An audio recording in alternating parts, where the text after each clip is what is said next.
When you are ready, I am ready. We had promised.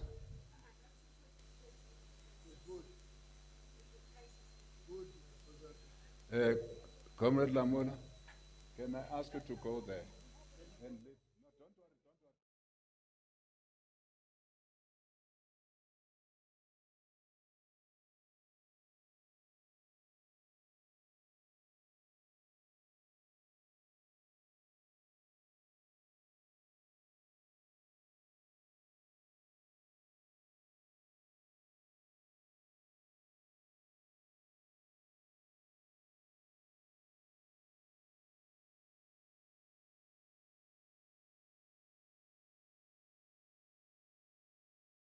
Attending this press briefing by our economic cluster, as you know, all of us are at one in fighting this invisible enemy called coronavirus. Our ministers in the economic cluster have indeed indicated what measures they will be taking to confront this enemy. We will give them an opportunity. But before we do so, we want to indicate to the people of our country that this briefing is not about what are the macroeconomic measures we are putting in place. No. We will come to that arena when Cabinet has concluded discussions. At the moment, Cabinet is busy with discussions on our response to the downgrade, linked, of course, to the coronavirus. We have not concluded those discussions. We will come and brief South Africa on those at a later stage. Yesterday, we did publicize some regulations, and my colleagues will also speak to some of the regulations, particularly the implementation thereof. And without further ado, I would like to call upon the Minister of Justice and Correctional Services to come forward and clarify a few issues. Minister Lamula.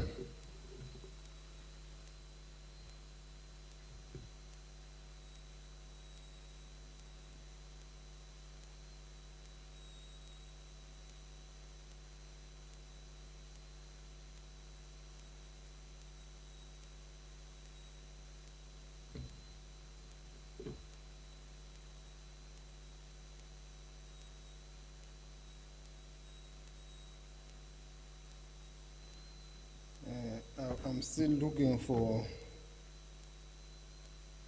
what I've been called to first come and do here. There are, yeah, it is green. All one is green, eh? But it seems as if it's not audible. It is green. It's audible. Oh, okay. Thank you. They say that it is audible. I think the first thing that I want to clarify relates to the issue of funerals that we spoke about yesterday. There was an error that we want to correct, an erroneous inclusion here of a statement that people, when they go to funerals, they can stay at their relatives, their homes, their friends, or wherever. And that is still on the regulations. It will still stay. You can stay with your relative or with your friend or with whoever. It will be up to you where you stay. What will now be deleted is the part that says that you may also book yourself in a lodge, in a hotel, or in any B&B. That one is deleted because it was an error. It was not supposed to be there. As you are aware, the Minister of Tourism has already issued regulations to that effect that deals with the issues of hotels, lodges, and B&Bs. So her directions, they remain standing. They are the ones that must be a point of reference. The second issue that I want to clarify, just to read it, again relates to its amendment of Annexure B to the regulations, which relates to the issue of spaza shops and informal traders, that they must get permit from the municipality for any kind of trading. And the Minister of Small Business will further elaborate on this issue as to what does this regulation really mean. At this stage, she's going to give details in terms of how will that going to operate and how it is going to be done, because it's clear that it has caused a lot of confusion in the public. What does it actually mean and how it is supposed to be operated? So she will elaborate on that. But the other thing I will just want to clarify is that we will, from the Department of Justice, ensure that, because the regulations sometimes they are read together. The first one that we've published and these ones that were published yesterday, we will consolidate them to be one regulations for ease of reference for all South Africans. Thank you, Minister Mtembu. I will deal with the last one at the later stage.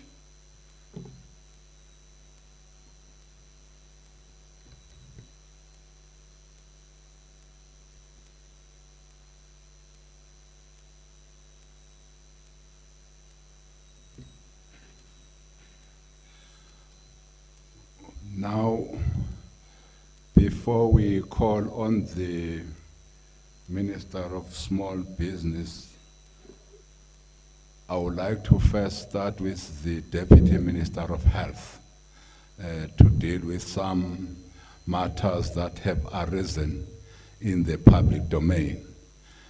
Dr. Joe Pahla will come to speak to us on those matters that have arisen in the public domain.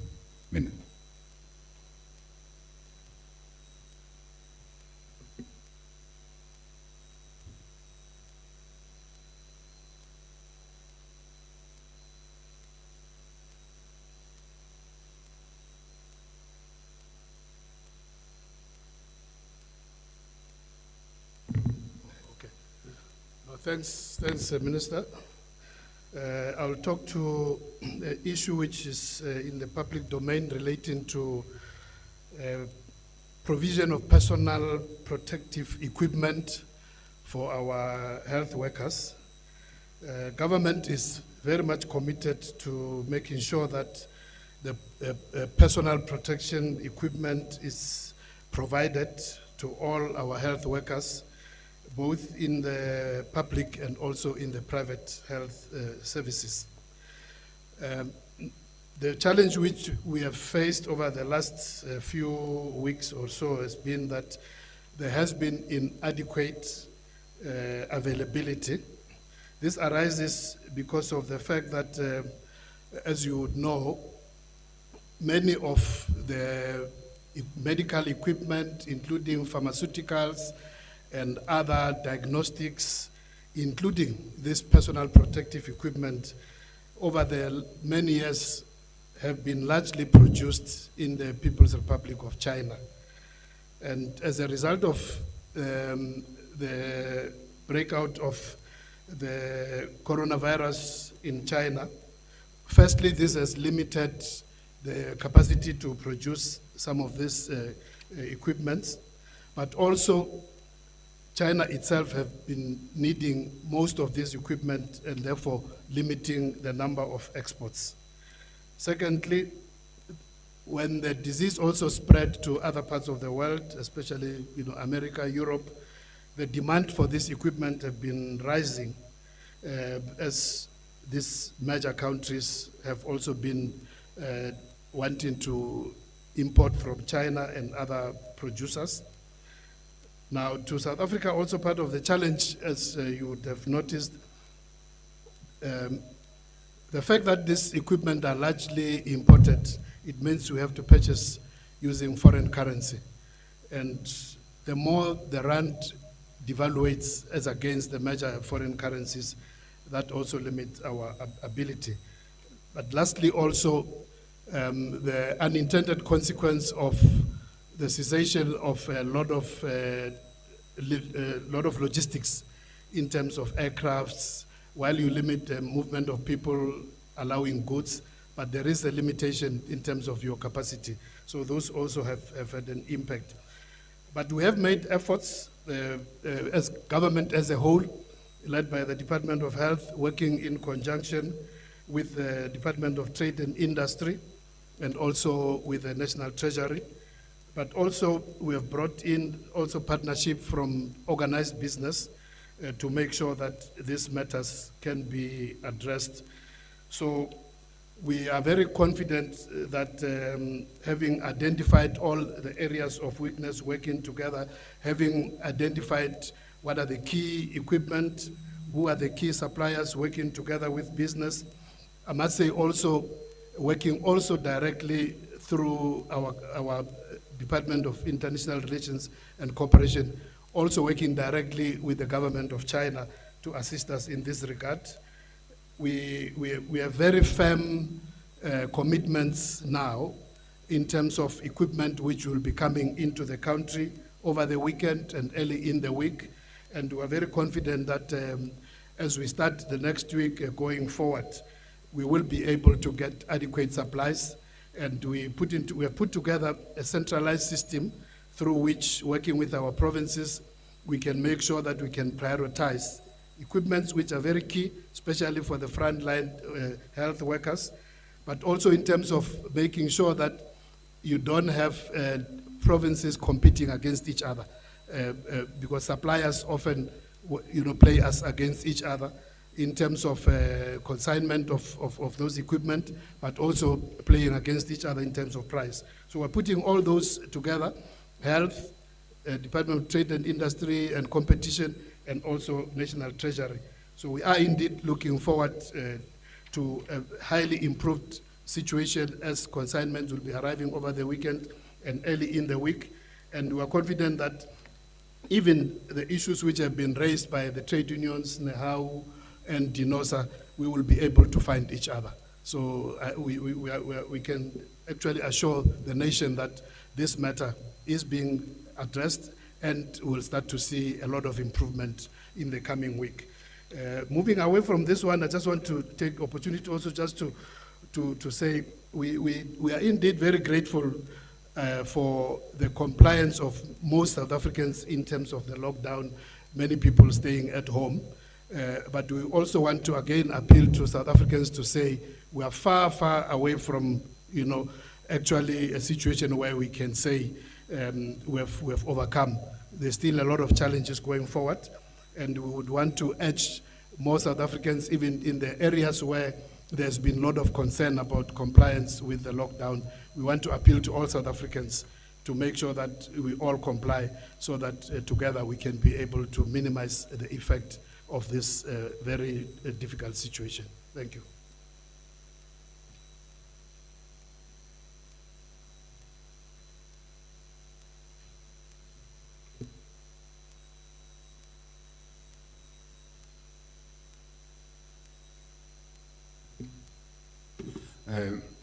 Thank you very much, Deputy Minister Joe Patla.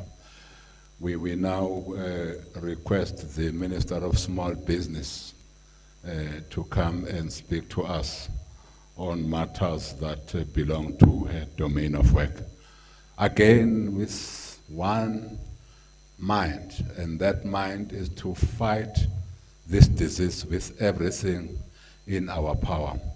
We said before we started, I see that there are some colleagues who joined us later, that this conference is not about our macroeconomic response to the downgrades. No, this is not about. We will have an opportunity to speak to the macro response of the state to the downgrades, of course, link that also to the impact of the COVID on our economy. At this point in time, we are speaking to the measures that we have taken and to what extent are we implementing those measures, including relief that we have spoken to in the various sectors of our government. I now hand over to the Minister of Small Business, Minister Chaveni.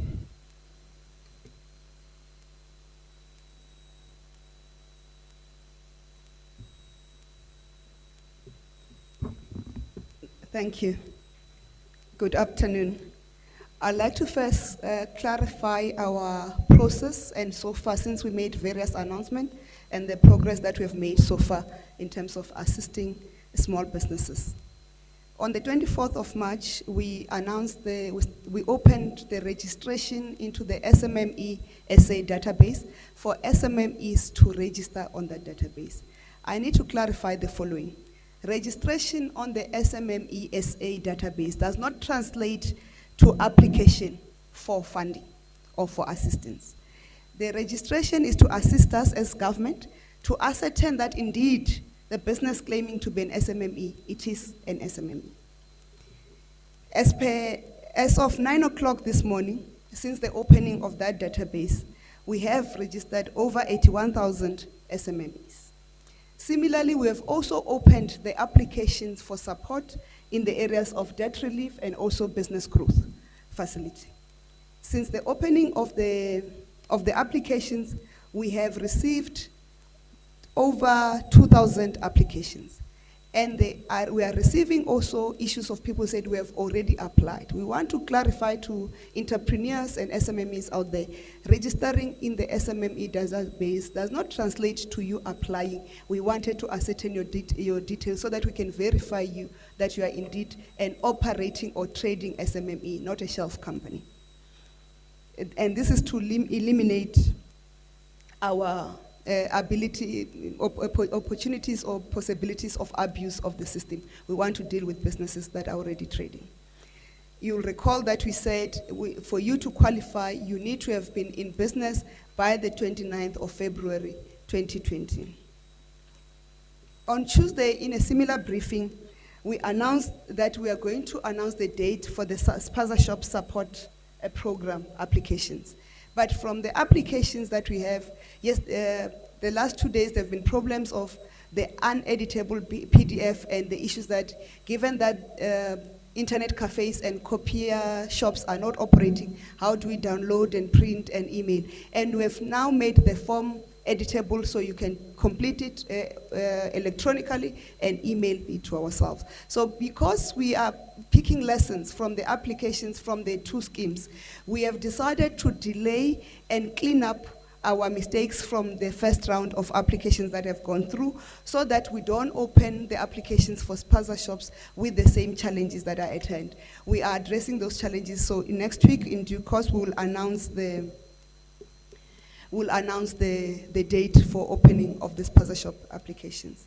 And in terms of the matters that we have to clarify in terms of operationalizing the directives that were announced yesterday, the regulations that were announced yesterday, the supporting directives are also out, and they are specific to say they are issued in order to assist SMMEs operating in grocery stores, including corner shops, Spaza shops, fruit and vegetable stores, referred to as informal food traders in the regulations, to comply with the lockdown. This is to reaffirm that the lockdown is still in place, and there are specific categories that there was no clarity in terms of implementation. And the informal traders is not everybody. We understand that people are roaming the streets today. As the President has announced, we are working on a package to relieve the informal traders of the burden of not earning an income during this lockdown period. So government is aware of their plight, and we are urging them to remain at their homes, to stay safe, so that we don't complicate our challenge in the country. And as announced yesterday, the applications, the Spaza shops that must operate, they must apply for permits. Permits are not applied for at the councillors' homes. Permits are applied for at the local municipal offices, at the LED units. And also to clarify that foreign nationals are allowed to apply for permits to trade their Spaza shops, but there are certain conditions that must be met. The conditions that you must be lawfully admitted into the Republic of South Africa and therefore must hold a valid passport, or you must be having a special permit for either Zimbabwe or Lesotho, or you must be a refugee, or you must be an asylum seeker with an asylum seeker certificate. Our directives are very clear on that, and we are backing South Africans and urging South Africans to stay at home and allow an orderly performance of the lockdown so that the Department of Health can look after all of us and ensure the safety, security, and health of our nation. Thank you.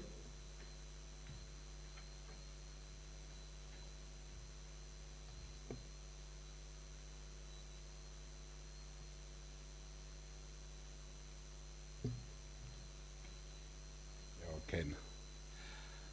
Thank you very much, Minister Chaveni. We now call upon Minister Barbara Creasy to speak to us within the domain of her work. Minister Creasy.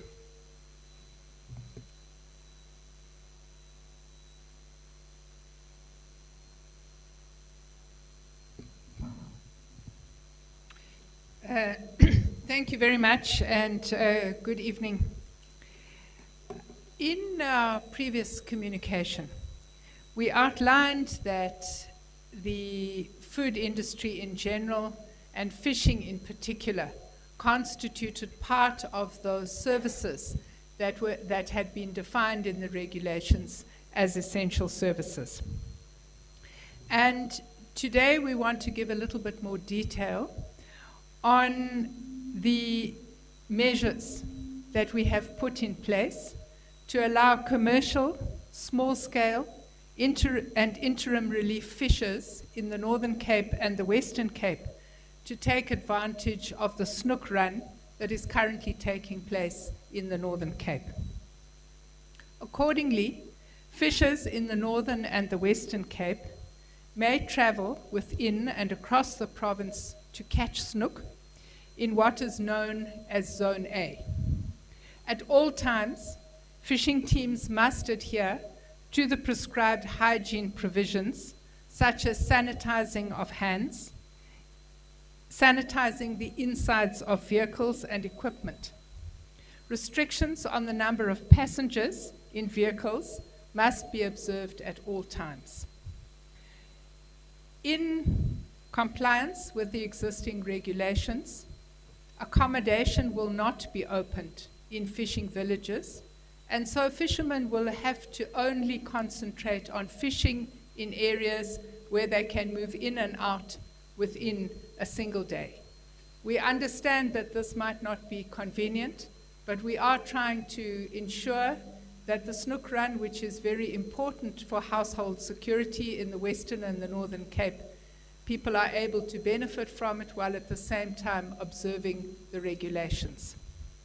Fishers must at all times carry their exemption notices and permits issued to small-scale and interim relief fishers, and fishers may not interact with local communities, and they may only operate within the harbors, which are closed to all other members of the public. The langana will need to be permitted by the municipalities, as explained by my colleague, the Minister of Small Business Development. We have also indications that the commercial sector is prepared on request from small fishers to buy, transport, process, and market catches from small-scale and interim relief fisher people. Our work in the forestry sector continues to play a significant role in addressing basic needs during this lockdown period. This includes the production of essential goods like pulp for toilet paper and personal hygiene products, as well as the production of plywood board or pellets for material linked to packaging in the fruit and pharmaceutical industries. To ensure that fires do not destroy forests and vegetation, and also do not threaten livelihoods, particularly in rural areas, our working on fire ground and aerial teams remain active for the rest of the summer season in the Western and the Eastern Cape. The Teams that operate in the northern region, where we have a winter fire season, are stationed at home, and they remain on standby for the beginning of the fire season in the northern provinces. We also wish to inform all participants, principal investigators, and support teams of the arrangements pertaining to the forthcoming Marion Island 2020 relief voyage, which will now depart in the last week of April 2020. As a result of the lockdown, and as per announcement of the President, the voyage planning and arrangements had to be reconfigured to minimize risk. We have taken decisions which we believe are in the best interests of existing participants and the overwintering team that we need to return from Marion Island to South Africa. To this end, the department, together with key partners and specialist advisors, have decided that the voyage will proceed, but with a significantly reduced vessel crew and expedition component. The expedition will include an essential support team for logistics, maintenance, and overwintering. There will be no field science activities during the relief and overwintering periods. The department is facilitating quarantine and testing of all voyage participants, and these would include personnel from the Department of Public Works, Infrastructure, the South African Weather Services, and the South African National Space Agency, as well as our helicopter crews. This decision was not taken lightly and should not be construed as a lack of priority assigned to scientific activities. However, we do believe it is essential to return the existing expedition from Marion Island as soon as possible and put in place a team that will look after the base until such time as we are able to return to full scientific activity on the island. Parties who will be participating in the voyage will be contacted directly or through their respective focal points. The other issue that I would wish to address this evening is the collection of recyclables, which have not been included in the essential service list. And the consequence of this is that waste pickers cannot continue to work during the lockdown. Accordingly, we do find that there are hundreds of waste pickers who are currently experiencing situations of extreme hardship. Following consultation with the two main waste picker associations, we have taken a decision to submit a proposal for relief to the National Solidarity Fund. In the meantime, to alleviate hunger, we have approached the National Consumer Goods Council and its members, who are in the process of discussing an intervention that will see the provision of food parcels with immediate effect to waste pickers. With regard to animal care and wildlife management, we have throughout this week been checking with zoos and sanctuaries on a regular basis to ensure that animals are cared for and fed. With regard to the unfortunate incident in the Bloemfontein Zoo, we can report that we have worked with the NSPCA to evacuate all animals to alternative licensed sanctuaries. The exclusion is buffalo that are being fed at the zoo until such time as we can establish their TB status in terms of the existing regulatory framework. Ranger services and anti-poaching activities continue in all our national parks, and we can report last week that we had a successful anti-poaching operation on the 26th of March that resulted in arrests on the eastern boundary of the Kruger National Park. It is also important to mention this afternoon that the planned United Nations Change COP26 that was set to take place in Glasgow in November has been postponed due to the COVID-19 pandemic. Dates for a rescheduled conference in 2021 will be communicated in due course following discussion with all parties. Our work on the review of our country's nationally determined contributions to reducing greenhouse gases, and the development of our climate change response strategies with municipalities and provincial governments continue. Thank you very much.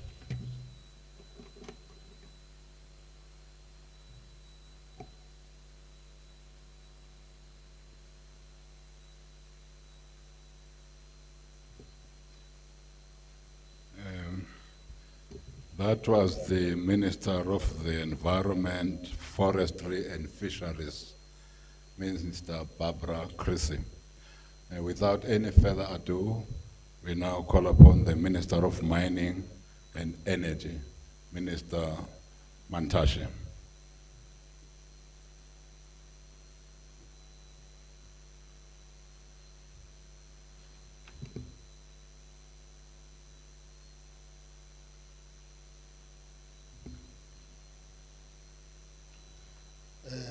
Thank you, Minister Mthembu. Ours a brief update following our last briefing last week. Since our last engagement with members of the media, wherein we announced intervention to support the decisive action by President Ramaphosa to initiate a nationwide lockdown, we've been working together with key stakeholders in the sector of mineral and energy portfolio to monitor and ensure compliance with the lockdown regulation gazetted by government. In the previous briefing, we outlined that mining operations will be scaled down significantly, particularly deep-level mining, essential services supporting the sector, including security and related infrastructure, maintenance, water pumping, and ventilation will continue.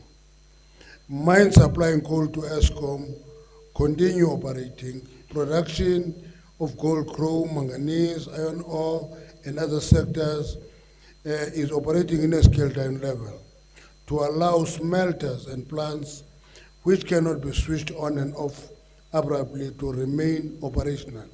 And I want to appeal to all interested parties that show, I'm beginning to pick up interest, that they must observe this qualification. That is, mines supplying Eskom with coal will continue operating.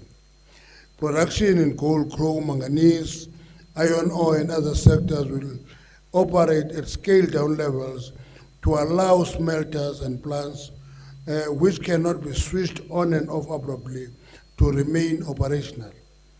On Tuesday, we undertook unannounced visits to 3 collieries in Mpumalanga: Exxaro Matla Coal, Glencoe Impunzi, Seriti Krill. And these operations are among those supplying coal to Eskom. The purpose of our visit was to assess compliance with the directives and guiding principles issued to mines on how to manage and prevent the spread of COVID-19. We found that the mines were not at the same level of readiness. And we did direct them to work together in the region, because if they are strict in one operation and not strict on another, the crisis can spread in the region as workers share same residential areas. The department has also received information from employees at some mining houses, bringing our attention to the incidents of non-adherence at their respective operations. Our inspectors have been tasked to ensure compliance during the period and will intensify our visits. We are doing this not to be punitive, but with the primary objective of safeguarding the lives of people, whether they're employees or suppliers or contractors, and any other, and those that will come into contact with them during the period. While understanding the negative impact of the virus will have on the mining and energy sector, we must appreciate thus This is not the time to put profits at the expense of health and safety of people. Zero harm remains a priority, even more so during this time. A number of mining right holders have been applying to the department for permission to continue operating, although significantly at reduced level, in line with the disaster management regulations, categorization of essential services during the breakdown, which were amended yesterday. In terms of energy, we want to express our appreciation to the fact that there has been security of supply of fuel in all fuel plants, despite the fact that demand is at its lowest. We've also appreciated the fact that there has not been load shedding during this period, meaning that ESCOM continue to receive the supplies that are necessary. We understand that some of the stores on the forecourt have been prohibited from operating. This is currently being addressed as these stores are also providing food, which is declared essential goods. It is important that these stores follow the directive of the regulations. There are currently 3 confirmed cases of COVID-19 in the mining and energy sector, 1 in Gauteng, 1 in Mpumalanga, and 1 in the Western Cape. Our concern now is on the management of the return of workers who went to the rural provinces. Quite a big number of them have gone to the rural provinces. We are concerned about management of that return. In conclusion, we encourage employees and unions in these industries to continue engaging on issues directly affecting employees and proactively manage them. This should be done in the interest of ensuring employee health and safety, as well as ensuring that companies are able to meet the obligation during this time. Now, we will be having a follow-up meeting with unions and employers in the following week. Tuesday we'll be meeting unions, Wednesday we'll be meeting employers, so that we can manage this space actively during this period. I must confirm that in our visit to the collieries, in every one of them, there was trade union representation. So we're not just talking to management, we're talking to workers, we're talking to everybody. Thank you very much.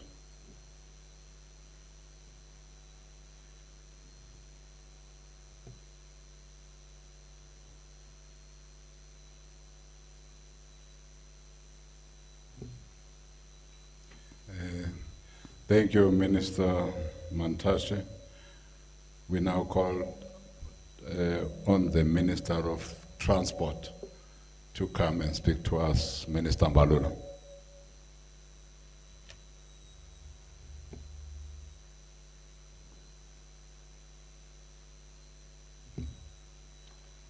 Thank you very much, Minister Mtembu and colleagues in Cabinet, South Africans and media journalists, ladies and gentlemen. Over the last few days, we had an occasion to take stock of our interventions since the start of the lockdown. This process included consultations with the transport industry and evaluating representations from various industry bodies. Similarly, we engaged incisively within government under our accountability to the National Command that is chaired by the President. We engaged in order to ensure that the objectives of the lockdown are not compromised, of which the National Command instruct and direct the net joints that include all departments in our security forces for implementation of the lockdown period. we are under no illusion that public transport remains one of the highest risk areas in the spread of the pandemic, and our interventions must always seek to arrest the spread of the COVID-19 virus. Our country's socio-economic dynamics require that we continuously evaluate the measures we put in place and make adjustments where we believe we are not realizing the lockdown objectives. From the outset, Minister Lamula and Minister Nkosazana, Minister responsible for the implementation of the emergency measures, have always directed that regulations will be accompanied by ministers' directions. So that is why from time to time, week in and week out, we have been informing South Africans about new directions. Those directions do not mean the elimination of the regulations. It means adjustment to ensure that the regulations realize implementation in the context of the lockdown as we proceed. And we'll make some examples about those directions. As a country, we are in uncharted waters and are confronted by a situation with no precedent to learn from. The only precedent we have is very cruel. It's apartheid state of emergency. And there is nothing to learn from there.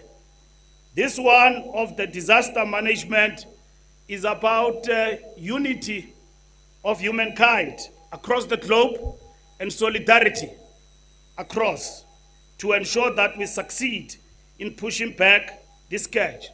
So it's not an act of government alone. It is an act of government and civil society. We are under no illusion that obeying the regulations is a contribution of South Africans, law-abiding South Africans who want to see us succeed, who want to see humanity succeed in the fight of this unprecedented, dreadful disease, which President says is the invincible enemy of humanity. This, in essence, requires agility and responsiveness on our part, with a singular focus on arresting the spread of the pandemic. It is rather unfortunate that others see this responsiveness as lowering the bar in the measures we introduced. But nonetheless, we do welcome their critique, constructive criticism, and to some extent, some of it has also have also assisted us as government to shape up where we think that society thinks that government is lowering the guard. And even the criticism that seek to emerge that the review and the issuing of direction is tantamount to undermining the lockdown is not falling on deaf ears, but we need to make each other understand all the time what do directions mean. Because directions do not mean changing of the regulation. We remain firmly committed to ensuring that public transport across all modes does not become an area responsible for the spread of the virus. The adjustments of capacity from 50% to 70% in respect of the taxi industry and morning operating times of buses and taxis from 9 to 10 is informed by material conditions on the ground. One of the key unintended consequences of the 9 a.m. cut-off time in the morning was that a significant number of people get left behind in shopping malls because some of the stores like pharmacies and banks only open at 9. And that is why we extended to 10. If you want money and you want some cough mixture from the pharmacy which is not nearby, you can access it now exactly at 9 o'clock. Minister Patel have asked stores and retailers to open at 7 o'clock so that you can rush to your nearby pharmacy, get what you want. But in essence, what it means is that we don't expect people to go around. We wish to emphasize this over and over again, to travel, to commute normally, to go and get groceries. We are asking South Africans, in obeying the regulations, to shop where you live. Get food in your spaza shop, get food in the nearby outlet where you live. Unless under exceptional circumstances, like you want to get a pharmacy and all of that, you can travel a distance to go and get that. And the hours in the morning that are limited only for essential workers who are going to work in the banks, who are going to work in the hospitals, who are going to work also in the supermarkets and all of that. These hours are preserved for them. And the regulation that prohibits public transport still stands. This then results in large numbers of people wandering around and waiting for the next window for public transport. This week, we allowed buses and taxis to operate throughout the day in order to accommodate those who receive social grants. This concession expires today at 8 o'clock tonight, this evening. It is over from tonight. The social grants period of 3 days is over. We allowed public transport to work throughout in order to assist our gogos and everyone else who qualifies for social grants.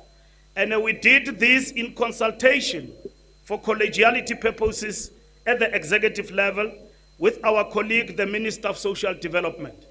And these have been implemented largely, perfectly and flawless.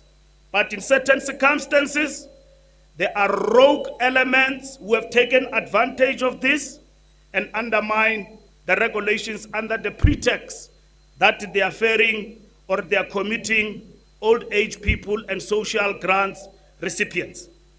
Our airspace remains closed to passenger flights with no exceptions made for unauthorized flights, either repatriating foreign nationals or bringing South Africans stranded in foreign countries home. You will remember that this week we announced directions in relation to this, that we've got South Africans who are stranded all over the world, who were on their way home, and then the shutdown or the lockdown was announced by the president. We have made an evaluation, reported to the Command Council, and the Command Council instructed that we can now issue directions to allow those South Africans in foreign land who want to come back home, stranded there, to make means to come back home. But those who live there, they need to stay there and not come back and follow the regulations in the countries where they are. And those directions have since been implemented, also directed by the Minister of DERCO, working with the Minister of Transport. 2 days ago, we sent back a charter aircraft from Harare, Zimbabwe, which entered our airspace and landed at OR Tambo International without proper authorization. This is a matter that has been investigated.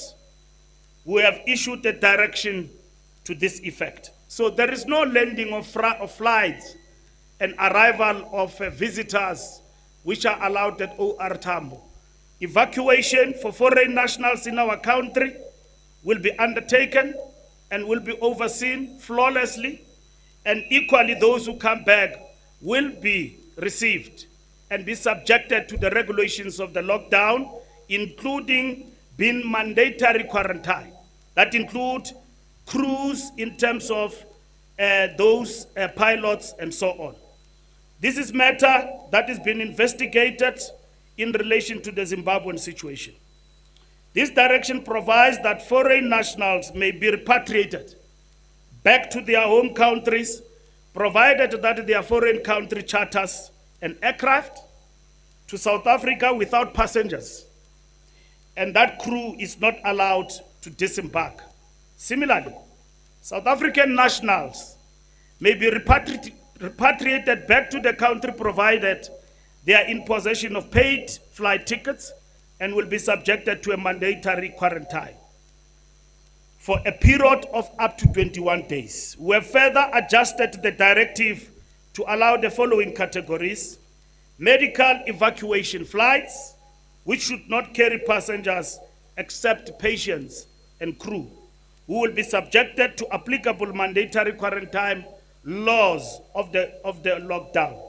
Aircraft in state of emergency, overflights, technical landings for refueling, aircraft operations related to humanitarian aid, relief flights, and other safety operations. Technical landing flights are allowed on condition that no passenger may disembark. We equally revised the directions on the cargo to permit the movement of all cargo rather than limit this to essential goods. When we issued the directives for the lockdown, we said the only aeroplanes for cargo that will allow are those that are transporting essential goods. We have since issued a new directive to say all cargo, because business and trading must continue as the lockdown equally continues. But what happens is that the cargo will be sanitized and the crew will actually also disembark, but to a certain extent that they will be accommodated strictly under our quarantine rules. It is imperative that we should be alive to the economic consequences of our directions, which include, among others, the inability of essential cargo to move due to the fact that carriers package such cargo together with general cargo to achieve the economies of scale. We have been working closely with the Minister of Trade and Industry in this regard. Update on enforcement of directions. The following numbers were recorded in respect of our law enforcement initiatives yesterday. 146 roadblocks were conducted, 17,395 vehicles were stopped. On our law enforcement authorities which are prevented from entering or exiting provincial borders without the requisite permits, 86 cars in Mpumalanga were returned. I don't know where Mpumalanga people are going. They must stay in Mpumalanga. We will be free once more. 24 cars in the Eastern Cape. Abakaya, they are very disciplined. They are staying in their place. Only 24 nje who were trying to leave the Eastern Cape. And the Bazi Baya Pimkwat. And then 231 cars, highest in Gauteng, where they were going from Gauteng, leaving Gauteng to go where 231 cars were actually returned. As you can see, even today, the movement of cars in Gauteng is Friday, is beginning to pick up.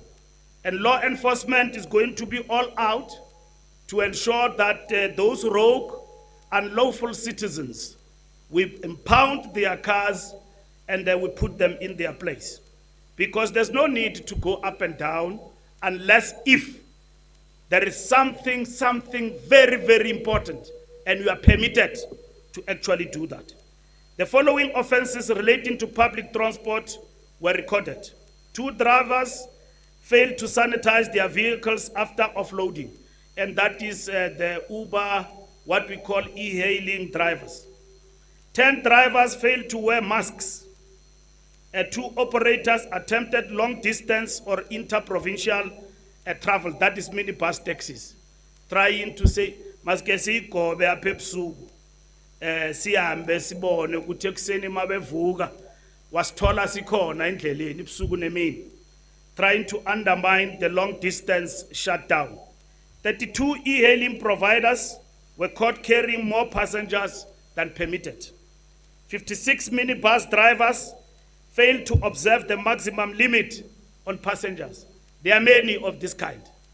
Who surpass the number, you put 70, you put 50%.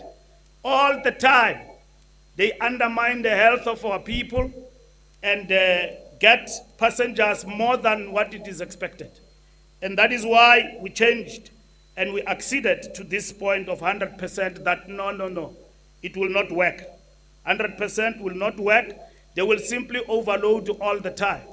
So law enforcement is on guard. You are found to have exceeded 70%, you will face the full wrath of the lockdown regulations.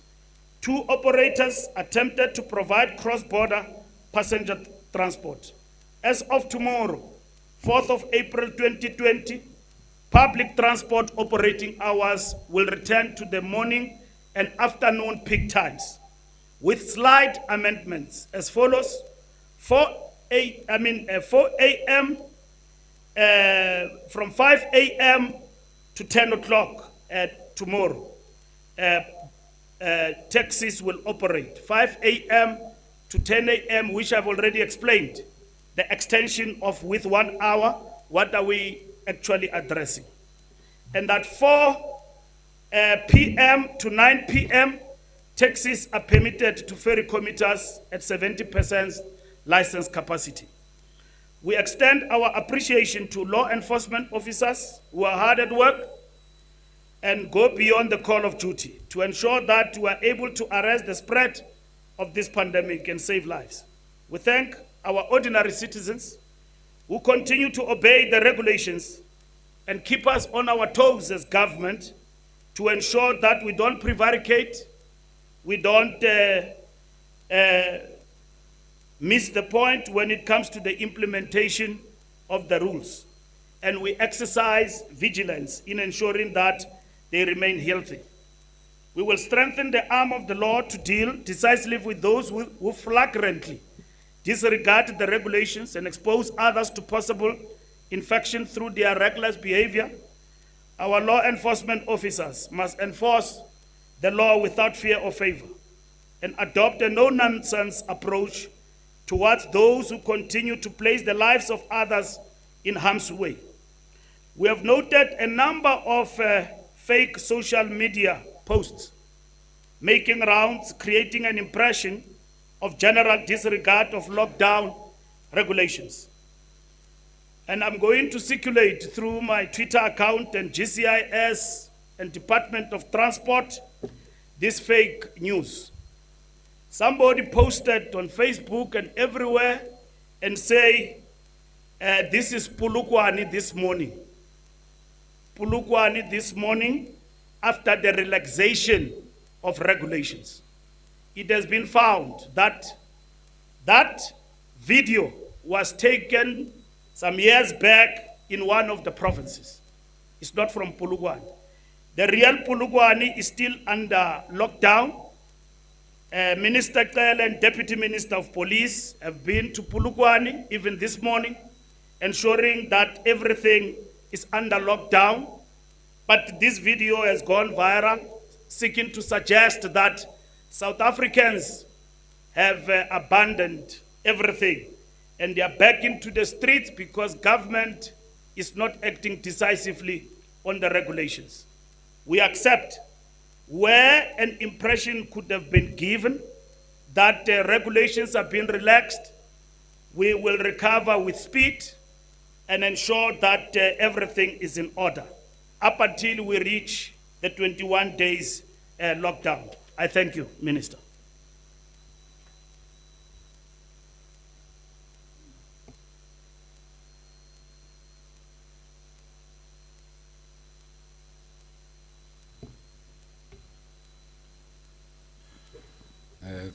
Thank you very much, colleagues, to our countrymen and women.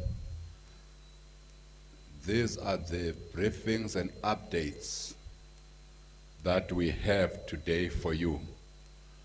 Again, let's extend our appreciation to millions and millions of South Africans who are adhering to the lockdown. Many, many of them throughout the length and breadth of our country. Many of our people understand that staying at home is saving lives. That's what they understand. And again, we are a government that basically wants to save lives, working together with all our people. These briefings are about that.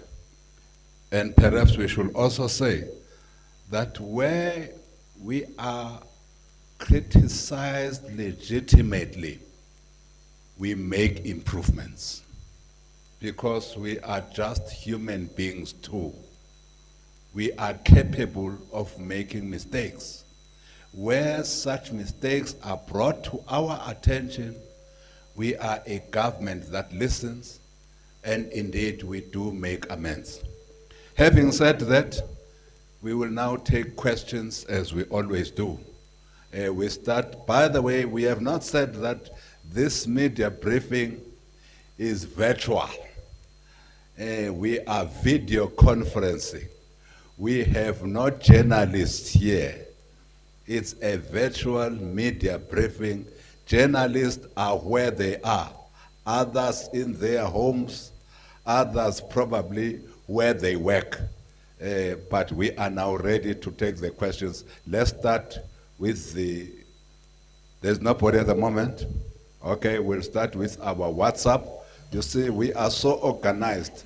We have the call center that journalists can call. We also have a WhatsApp number that journalists can speak to us on through for questioning. Nanga, Yes, Minister, we have many questions from WhatsApp. The first one is from Soyi Somaliti from the Daily Dispatch, and his question is directed to the Minister of Transport. He's asking, well, he says that there have been several reports of taxi bosses selling fake permits to passengers so that they could be able to ferry their passengers to destinations. Several people have been able to breach the roadblocks at the Kai Bridge in the Eastern Cape by producing fake permits. And the question is, has there been any arrests, and are there any investigations in this regard? There's a question from TD Madia, News 24, also is directed to the Minister of Transport. And the question is, what's his reaction to those who think that by relaxing the rules, government is effectively, though unintentionally, giving license for COVID-19 to spread amongst poor black people who use taxis? And couldn't government use this opportunity to register those in the taxi industry into proper tax-paying companies and then use some COVID-19 relief money to assist them? The third question is from Jan Joubert from Pretoria FM, directed to the Minister of Minerals and Energy. Are you at this time of the lockdown publishing changes to any legislation, including but not limited to the MPRDA? If so, how does the timing of such actions encourage public participation? The fourth question is from Bonga Dlulani from EWN. It's directed to the Minister of Justice. Those arrested by the police, will their cases be expedited, and what measures are taken to ensure where they are kept at social distancing is practiced? The fifth question is from Carol Payton at Business Day, directed to the DM of Health.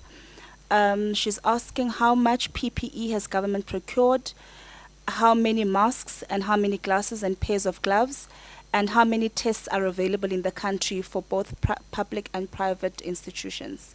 Should I continue? if you say how many tests, you mean how many Test testing kits. facilities? Yes, test kits. Or test kits? Yes. Sorry. Yes. We have 5. Why don't we take these 5? Do we have anybody at the call center? Those that are following, do we have anybody? Not now. Okay. Looks like they love the WhatsApp number. Who are the colleagues that wants to start?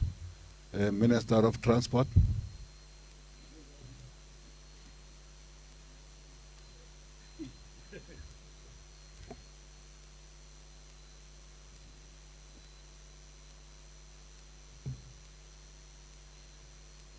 Fake permits as an ongoing law enforcement that will be followed up. We are a nation that is prone to breaking the law.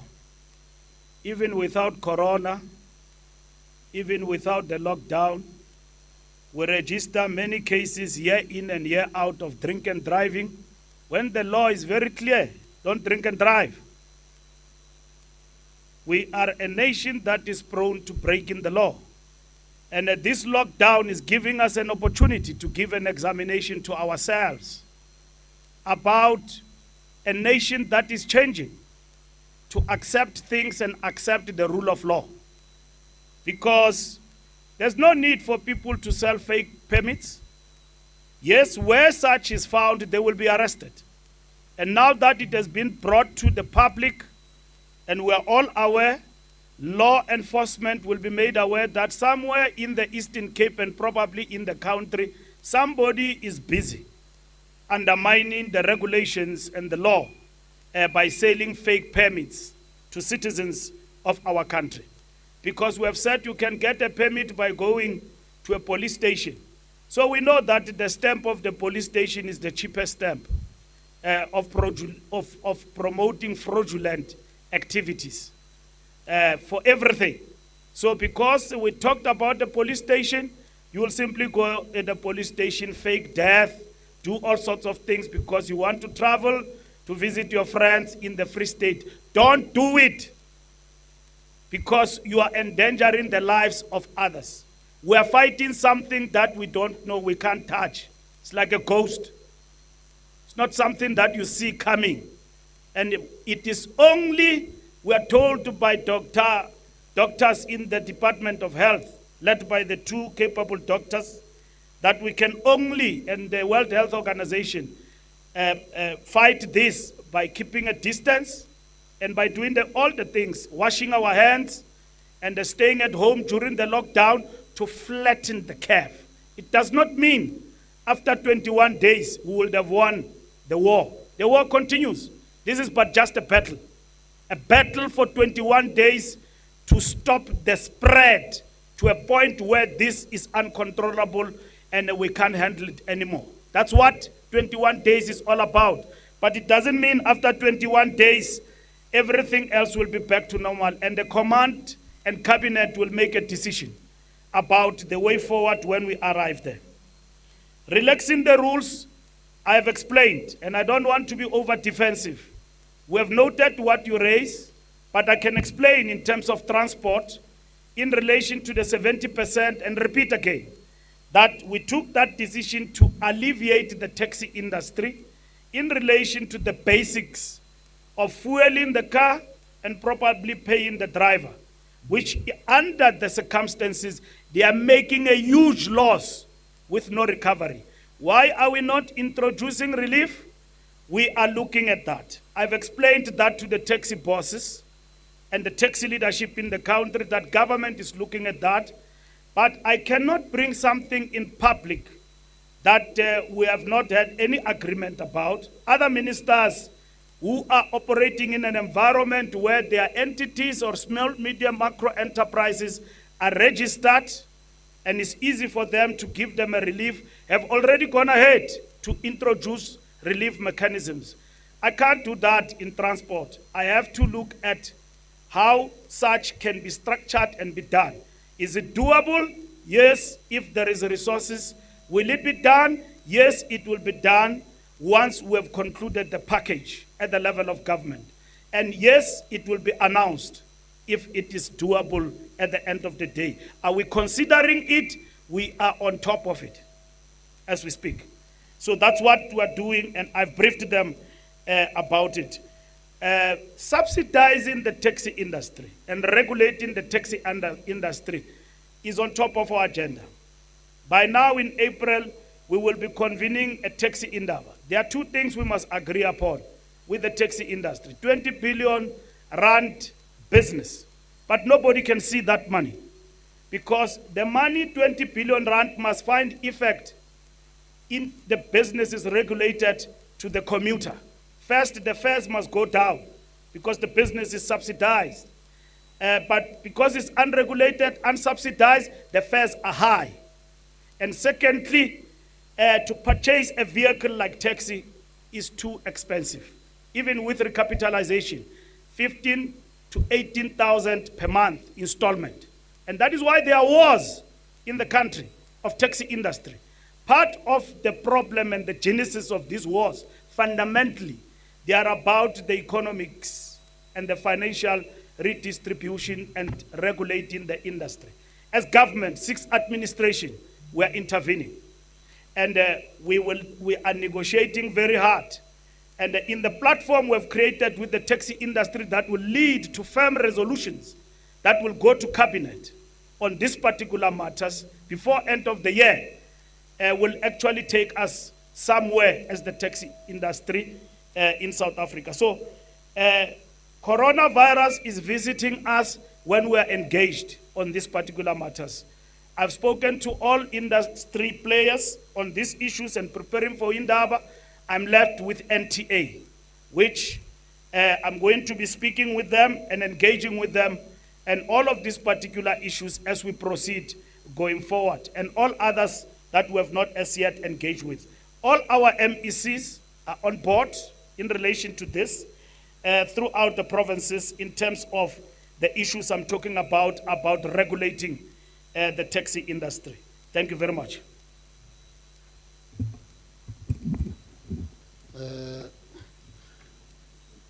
There was one question directed to me.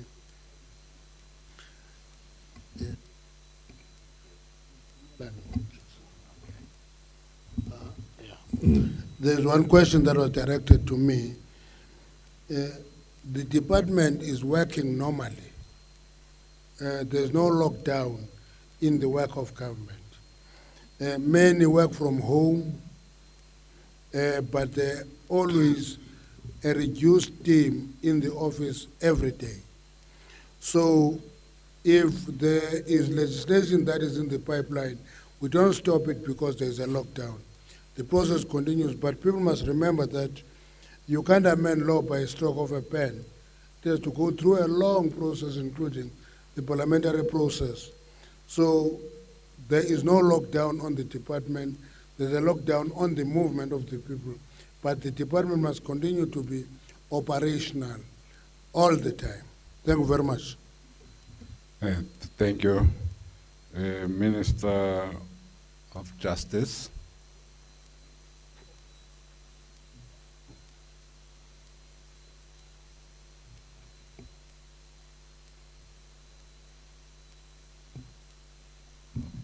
Yeah, there was only one question directed to me, and it relates to the issue of the people who are being arrested, what happens with them in our courts and in the cells.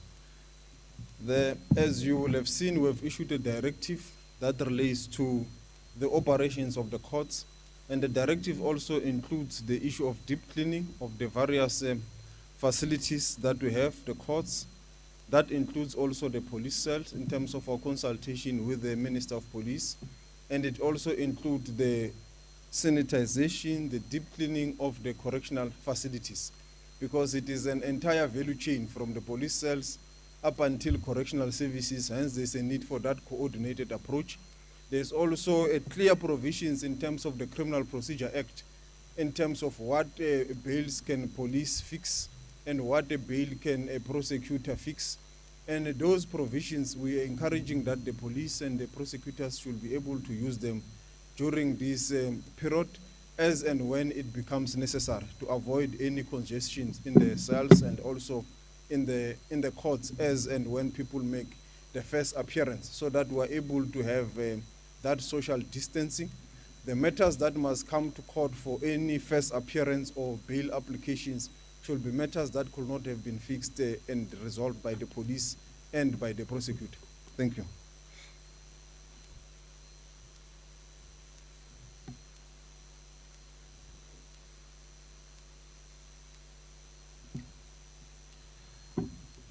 Can I ask the media, are you taking us live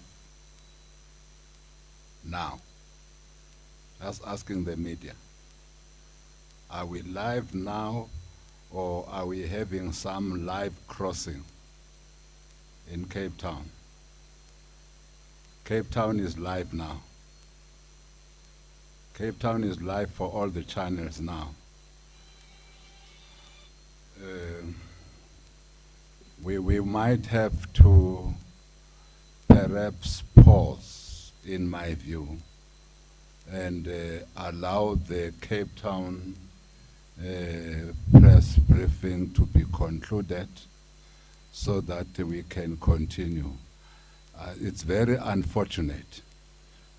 We had arranged this one, and that's why we dragged in the deputy minister to come and assist us here, and everybody was aware of this one.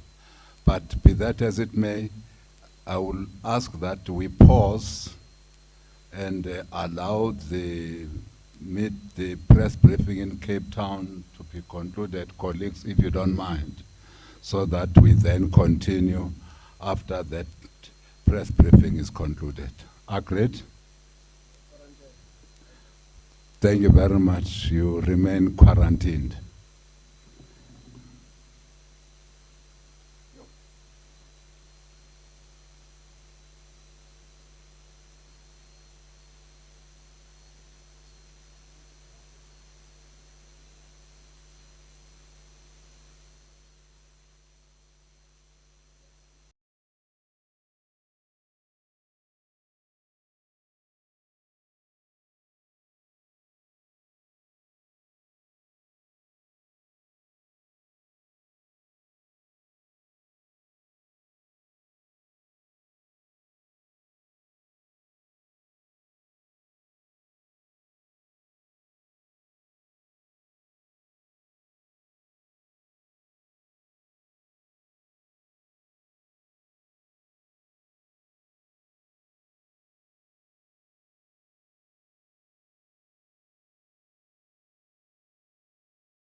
With Minister who? When were we cut? Did we finish with Minister Mbalula?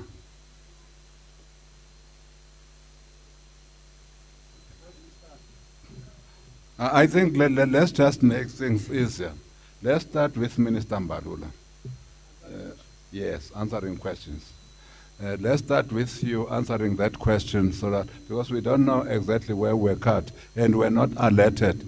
We would like to apologize to the audience that are looking at us now. We will want to assure you that it will not happen again, that we have got 2 press conferences at the same time as the national government. It's something that we will sort out urgently. Minister Mbalula.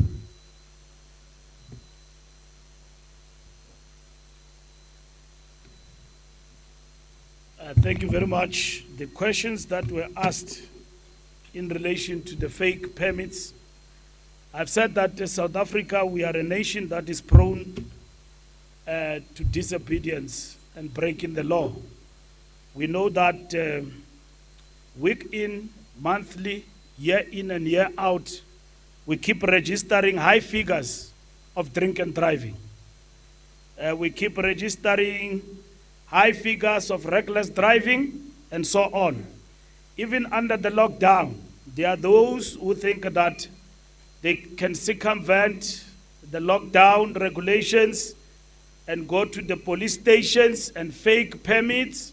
That this today I'm visiting a friend in the Eastern Cape under the pretext of certificate of death and so on, faking it and so on. And we are saying to all those South Africans, please don't do it. Let's stay within the law, because doing that, we are preserving life. And that is what is important. And those who are breaking the law, whether it is in the Eastern Cape, like we know now it is reported, they will be taken on. And the rest of the country will be on high alert that there is a scam doing the rounds, buying of permits, because the stamp of the police station is the most cheapest one that people can use to promote fraudulent activities. And in this particular instance, because you have to get permission from the police station, people seek to misuse that particular process as defined in the regulations. But the law will find them. But we know that a few group of individuals who are rogue, it is outweighed by the majority of citizens who are law-abiding and who are part of us, including government, to ensure that we win the war against the corona scourge in our country. Relaxing the rules, we know that we are faced with this criticism about relaxing the rules and so on, and that may give an impression to the country that we are allowing the lockdown regulations to be undermined.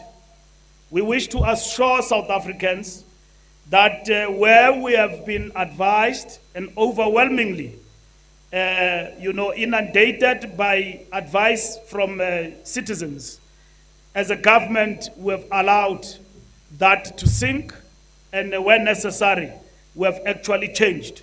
And that is what is important for us, because this is not our own process. It is a process of our people, and which we are implementing under the command and leadership of the President.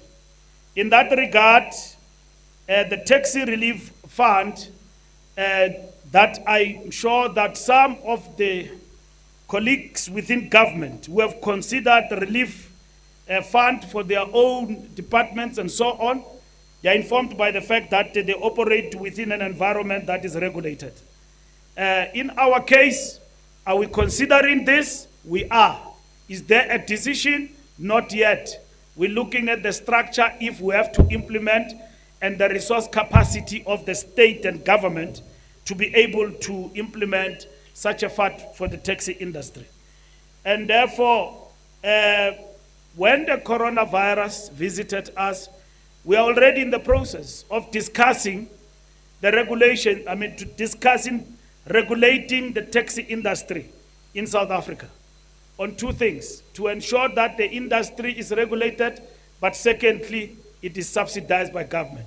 And that will give effect to the commuters who are paying exorbitant fees when they have to commute through the taxi minibuses, and that will give also serious effect to the fares, and at the same time the amount that people spend on buying minibus taxis, which monthly is between 15 and 18,000 rand. So South Africa, I think we are on track, and we are working with everybody in government under the Command Council to ensure that the regulations are actually adhered to and also are implemented. Thank you.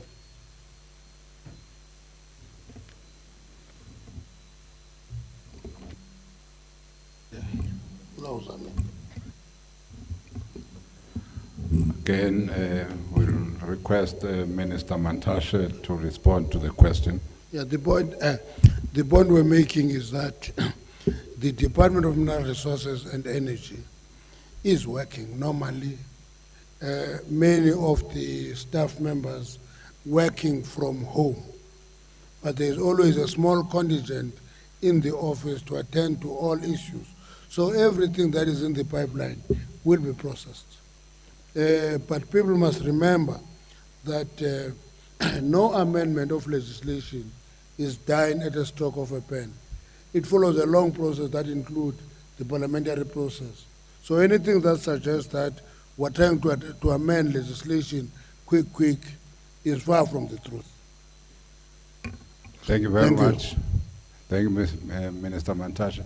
Let us repeat the apology we have made to the people of our country, that for some reason we were cut off. We would like to apologize. We promise that we will deal with this coordination or non-coordination of press conferences with my colleague, the Minister of Health, tomorrow. This will not repeat itself. Minister Lamola. Yebo.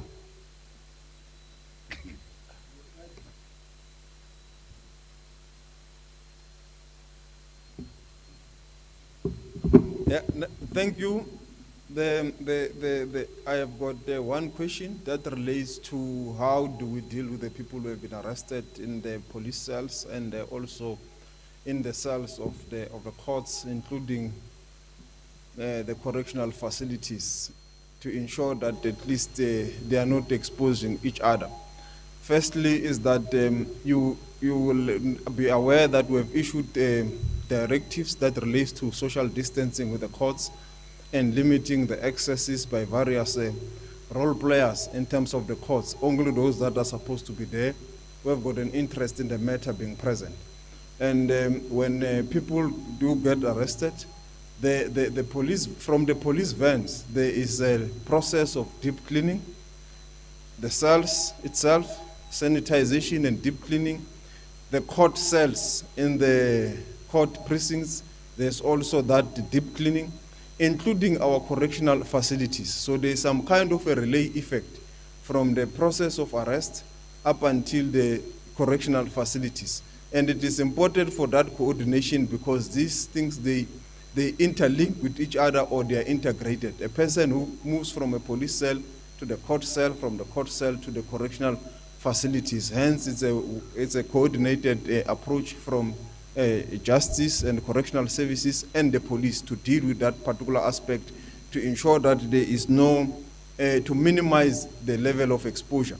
But we have also encouraged the police to use the Criminal Procedure Act, including the prosecuting authority, to use the section of the Criminal Procedure Act that allows them to deal with matters where they can deal with them as police officials, also with the prosecuting authority, the matters that they can deal with themselves that may not need for the matter to arrive at the court. and that will enable us to minimize any form of congestions in the court platforms. Only the matters that the police and the prosecutor cannot deal with end up being dealt with by the courts. Thank you.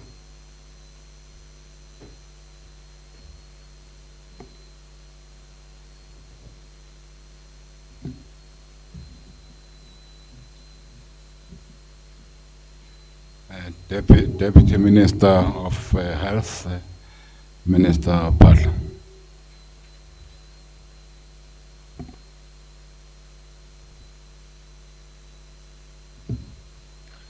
Thanks, Minister Mtembu. There were two issues which were raised. The one about PPEs, personal protection equipment, and then the laboratory testing.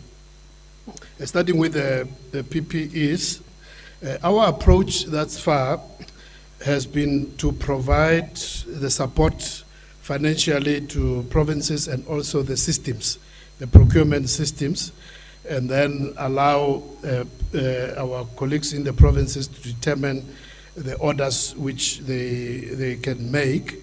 As you'd be aware that there was a grant which was made available as part of this disaster pronouncement, and those funds were distributed to each province to make sure proportionally in terms of need so that they could be able to order, but also through a National Treasury-led process, a centralized tender process was embarked upon, but also giving allowance for provinces to if they are not able to receive the equipment through those on the centralized tender, they could also go and purchase outside that process. So from our feedback, where we stand now is that most of the provinces have made orders based on the suppliers who have qualified in terms of that tender process, but also those who said that they have the necessary possibilities outside the tender. But the experience thus far has been that a lot of those suppliers, while having qualified, they don't have the necessary capacity because of the fact which I mentioned earlier on, that most of them would then order those equipments from countries like China, India, and others, and because of the fact which I mentioned earlier in terms of the demand, the rising demand from all over the world, this has been having a challenge in terms of actual deliveries. So as a result of this, what we are now working on together with DTIC and also National Treasury is to bring a more central coordination in terms of making sure that while we have those suppliers, we can have a mechanism through which the actual ordering and delivering can be centrally monitored, so that we should be in a position to identify those who actually said they have the capacity but don't deliver, and we can be able to channel.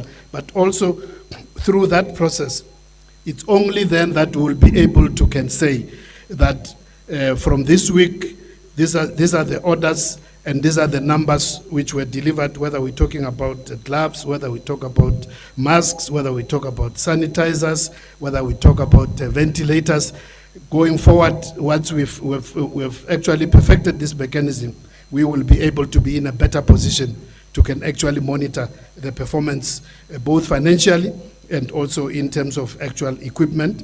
But we'll also have a better ability to utilize, the scale of the equipment, the volumes, in order to actually bring down the cost, the prices.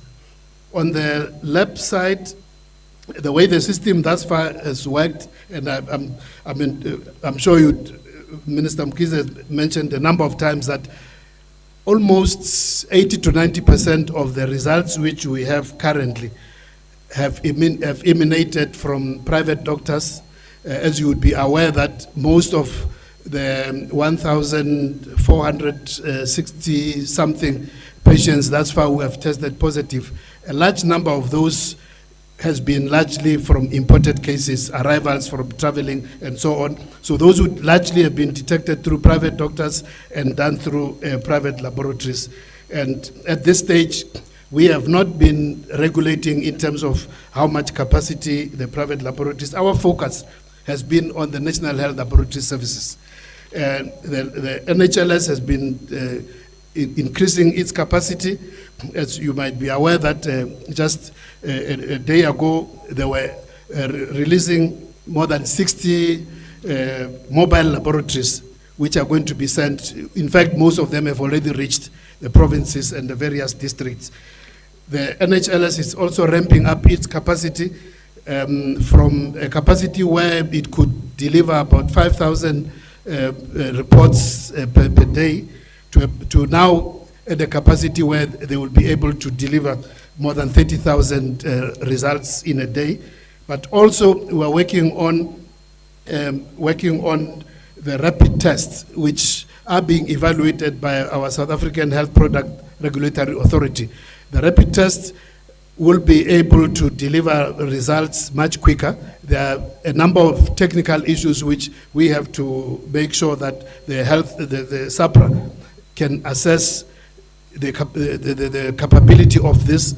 They have been used all over the world, in China, in South Korea, and even in Europe and the US, but there are certain specifications which we would just want to be sure. Once that has been approved by SAPRA, which we have given them up to the end of this week, to make sure that they can identify those rapid tests which will be able to have, will be able to deliver reliable results. Once that has been done, we will be able to ramp up the ability to test. Thank you.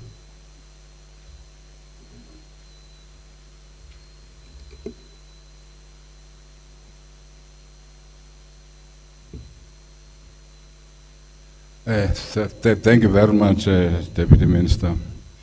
We will now go to our call center.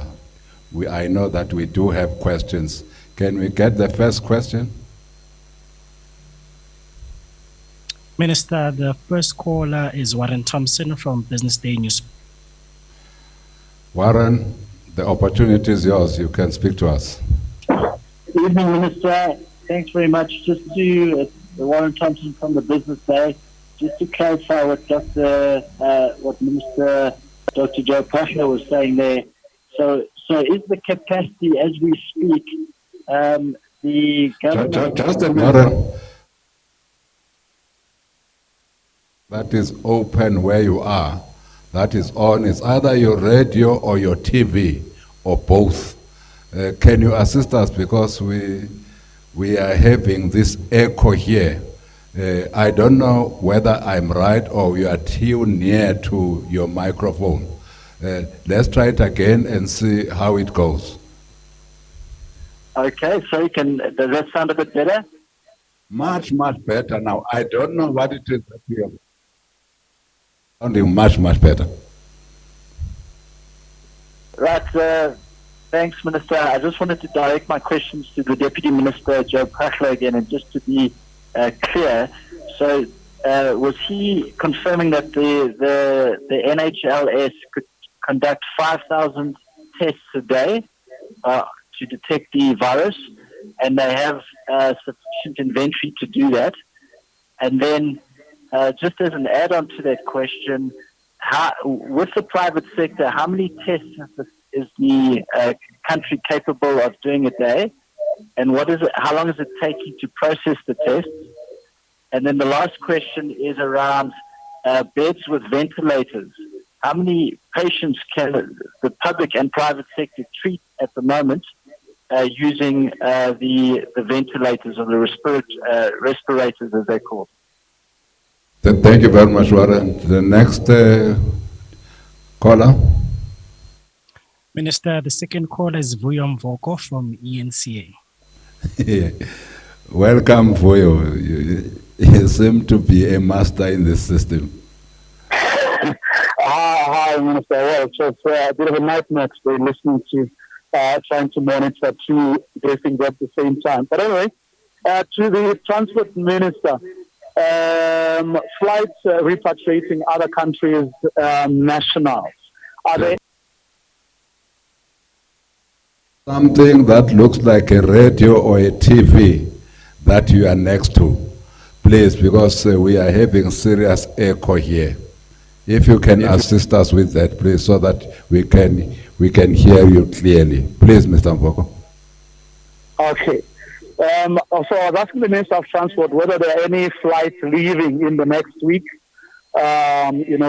taking other countries' nationals to their respective countries.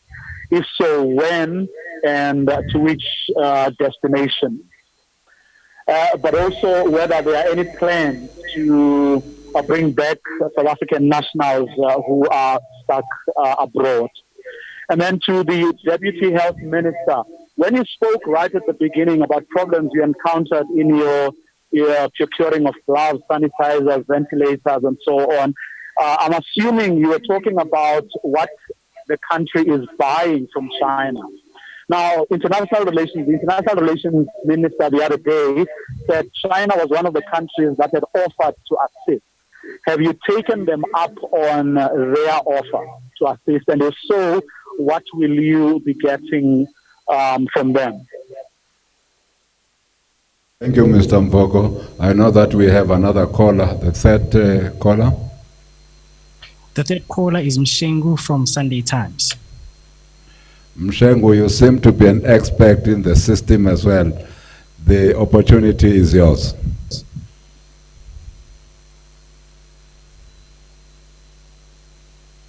Are you there, Mshengu? Well, I think we have lost Mshengu. When he comes back, we will take him. Let's take the last 5 that you have there. Thank you, Minister. Shengu had actually sent his question as well. Oh.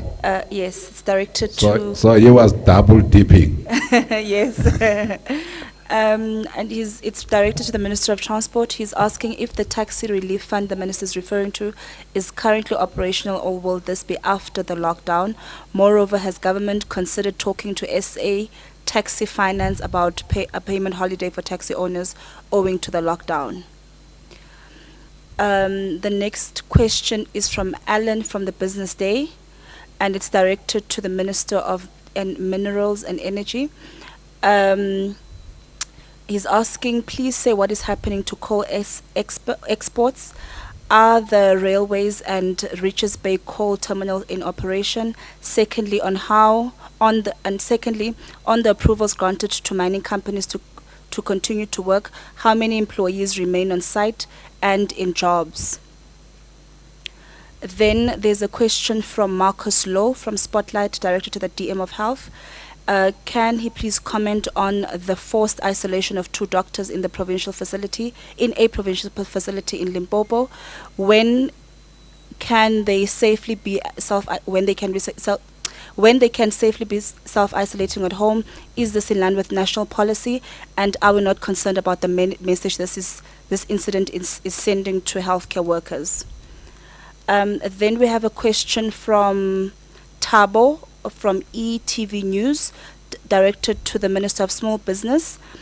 Are we, as we see this pandemic is an international one and every country is looking into saving itself, what are the possibilities of locally manufacturing protective gear with economic assistance from government?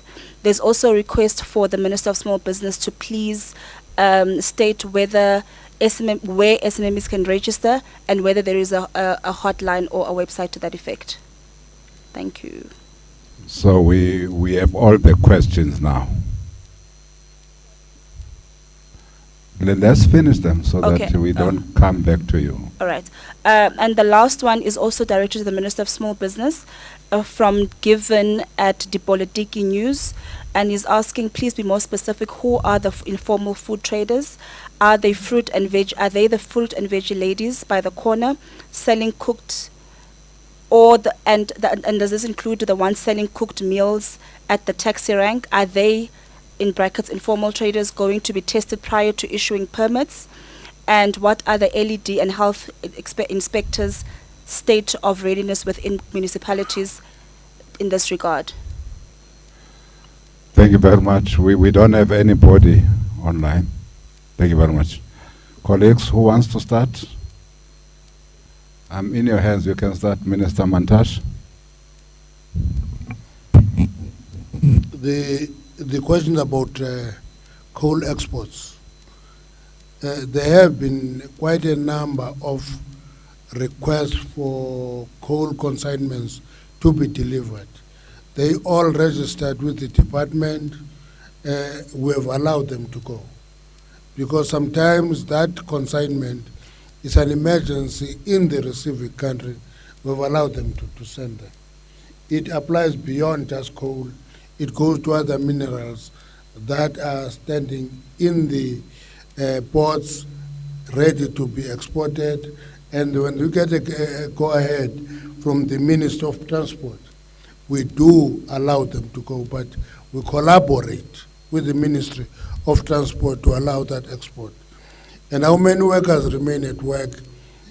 We have allowed production to be in reduced capacity, and we said no production should go beyond 50% if it is reduced capacity. So the numbers will depend on the size of a mine. It will not just be 20 or 30, it will be a percentage of the workforce. But quite a number of companies have complied with reduced capacity of production. I can also add, lastly, that it is important to report that the mining industry has offered bed capacity to the Department of Health in their hospitals. And we're hoping that that arrangement is being concretized. Thank you. Thank you very much. Who's next? Minister Chavez. Thank you. The first question is actually the question that was directed to Minister Mbalula around the taxi industry. He earlier spoke about the program they are working on of the possibility of creating a relief scheme, which he indicated it is not yet in existence, and it will depend on the affordability of such a scheme. But in the meantime, it should be made clear that we have been working with the banks, and the banks have come to the party and said they are rescheduling loan repayments for either mortgage funding and vehicle financing, and those will fall within that categories. And so we are appealing to taxi owners and the taxi industry in general to go and approach the banks for the rescheduling of their payments where the payments are due. Secondly, they can also approach us in terms of the debt relief, and those who have been financed by SIFA to qualify for that. But we'll take the point further, Minister Mbalula, and engage with the taxi financing body to make sure that we can then see how do we align our work, because we know the taxi associations hold shareholding in those bodies, and we need to start to concretize our work in that space. And the second question was a question to me, which was asked about the possibility of producing locally. As indicated by Deputy Minister Dr. Joe Pahla, the Department of Health, together with the Department of Small Business Development and the Department of GTIC, amongst others, we are working on supporting businesses in South Africa to make sure that they can manufacture the PPE locally for self-sufficiency.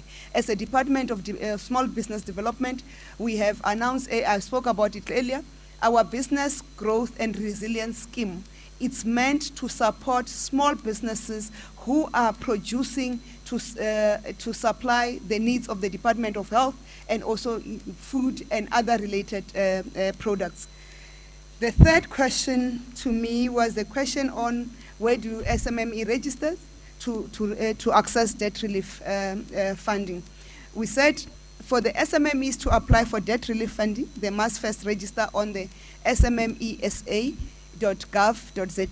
The applications are available now for applying for the relief on the following websites: smmesa.gov.za, dsbd.gov.za, sifa.org.za, sida.org.za, and mybindu.org.za. Can you repeat slowly? Some of us are very slow in writing. The websites are smmesa.gov.za, smmesa.gov.za, smmesa.gov.za. The next one, dsbd.gov.za, dsbd.gov.za. The other one is SEFA, spelled SEFA.org.za. The other one is SEDA, spelled SEDA.org.za. The last one is My Bindu, my as in my own, and Bindu is bindu.org.za. The last question that was asked, and I would also want to repeat it in Chivenda when we're done, is the question about the informal traders. What do we mean by informal traders? Informal traders refers to those informal traders selling fruit and vegetables. And in line with the communication by Minister Chrissy, it will also include the small-scale fishermen, but with unprepared food. So there's nobody who's cooking food out there. There's nobody who's opening a shisanyama or mautwana braai stand out there.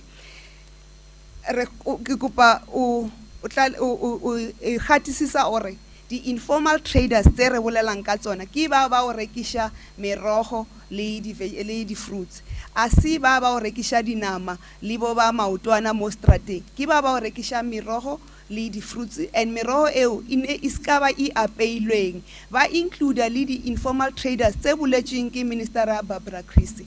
The informal traders ne ra khamba ngadzo le bona rengisa michelo na miroho isingo bikiwa ba do ba include haba boambonga bo Minister Barbara Chrissy uri ndi haba la bono rea dzikhobe mara ba re Western Cape na Northern Cape nga uri ndi chipinga cha dzikhobe dze ba dziamba bo minister.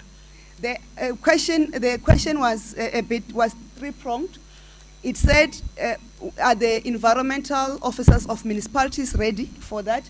We have also indicated that SEDA, the agency of the Department of Small Business Development, is working with municipalities and also both our spaza shops and informal traders to make sure that they complied with environmental health and safety standards and all the hygiene requirements as specified by the Department of Health. I find it, the question that says, are the informal traders going to be tested? I find it not only condescending, but also disrespectful to the poor people of this country.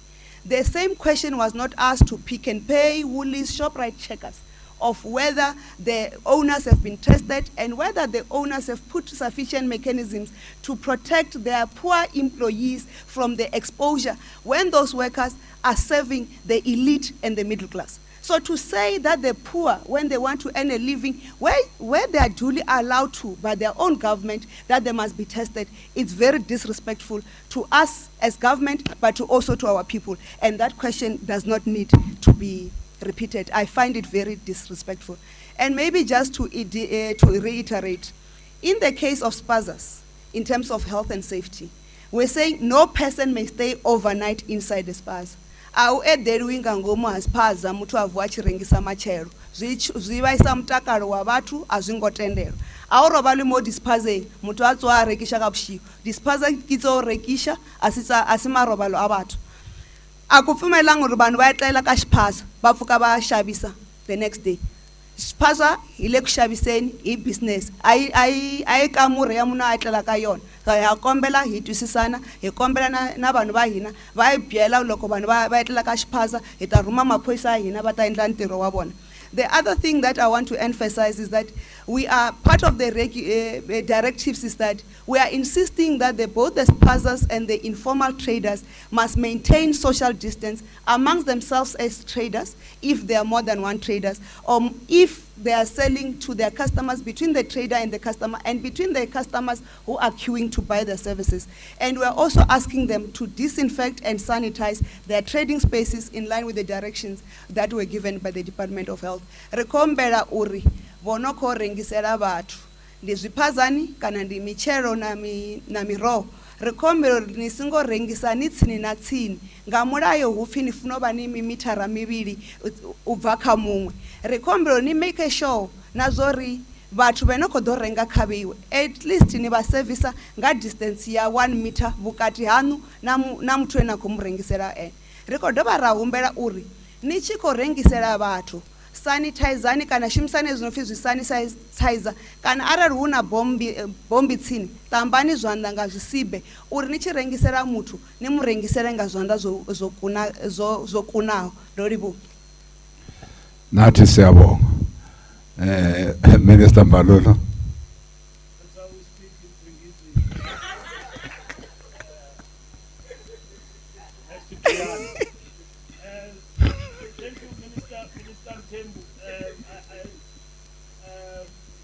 I've been requested to explain this, that taxis transporting people for social grants in the past 3 days, that is coming to an end tonight, 8 o'clock tonight. Oh, we're going back to 5 a.m. to 10 o'clock tomorrow. 5 a.m. to 10. Okay. It's on now. Thank you. I'm saying that was the language we speak in Zingi, that silence the Kumbuzo was talking about, was expressing. Fellow South Africans and the Minister of Communications, we have been requested to repeat this, that taxis in terms of allowing them to operate for social grants for the past 3 days, that is coming to an end tonight. And we have noted that there have been abuse for this over the past 3 days, but the majority of our taxi operators have done well, and we want to salute them for transporting our elders and magogos and all our brothers and sisters to go and get their social grants. And at this period, they have also, brought into light the need to service people where they live. And from the Department of Transport, we know what does this mean for the people who have died in a bus in the Eastern Cape, going to get social grants. So that means we will have to improve on that going forward. But we appreciate the cooperation, and also from the Minister of Social Development, working together to get in this past 3 days happening and all of that. And from 8 o'clock tonight, that is the cutoff. No more taxis throughout the day. Tomorrow morning, with slight amendments, we are starting at 5 a.m. to 10 o'clock in the morning. And then from 4 o'clock to 9 o'clock in the afternoon. No taxi after 10 o'clock in the morning, no taxi after 9 o'clock in the evening, with a 70% capacity. After the driver, which it is the driver in front and uvulavala, and or the guy who counts the money in front, and with them with masks, and also armed with sanitizers, and 2 backward, because you've got 4 seats in a taxi. Backward, they define capacity of 15, 14, and 13, and will apply 70%. And I can assure South Africans that the law enforcement will be all out to ensure that these regulations are enforced. And any taxi operator which will be found to be in violation of these regulations will be brought to book. Your car will be impounded because you are breaking the rules.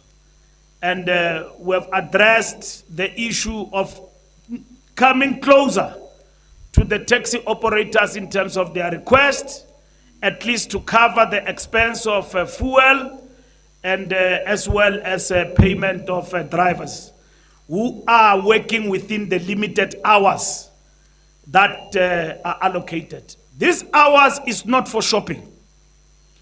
For shopping is for essential goods workers. It's also for those who want essential things like cough mixture or whatever from a pharmacy that you will not get in the neighborhood.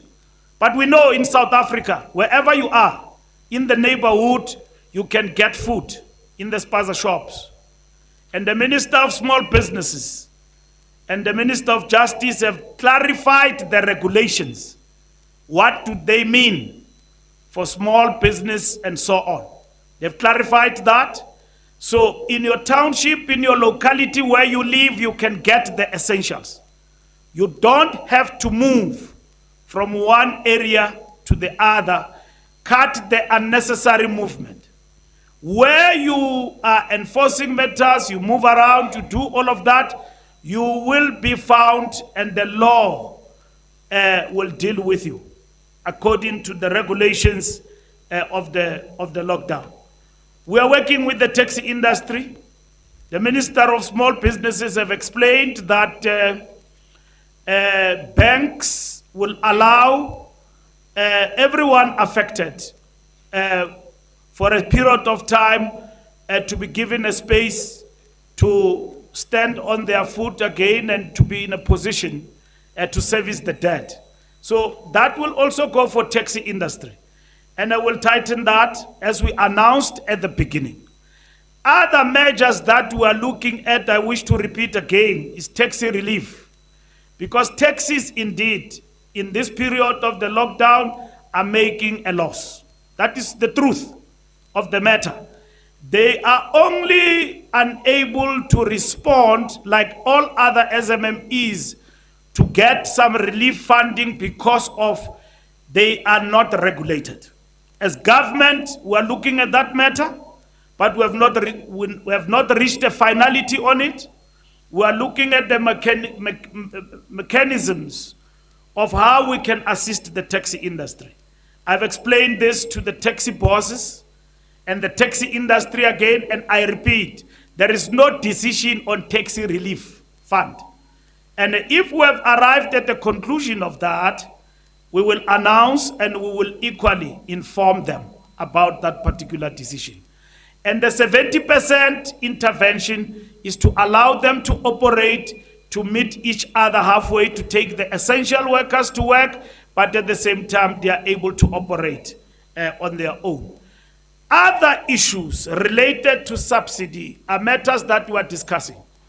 On the agenda of the taxi indaba we are going to, we have consulted all the major bodies and all our MECs in all provinces, because transport is a concurrent function to deal with issues and to engage their taxi industry in their own provinces. Now, major issues on the industry that we seek to resolve as government is subsidy of the taxi industry and also regulating the industry. We know for now that the taxi industry is highly unregulated, and regulating the industry does not mean that you are regulated, because when you go and buy a new taxi, you are asked to produce a tax clearance certificate. Regulation means that the workers who work for you can pay UIF, and at the same time, the business itself, it is highly regulated, which in this instance, it is not, in terms of the taxi industry. Now, we are intervening with regard to that, and we need a consensus with the taxi industry. We, as government, we are advancing the subsidy of the taxi industry. We agree in government about this, and we are discussing it, and once agreed at the indaba vis-a-vis the regulations, once we achieve the two, and then we'll move with implementation. When coronavirus visited us, we are already on this journey and ready to go to cabinet, to brief cabinet on the big platform of engagement we have opened with the taxi industry.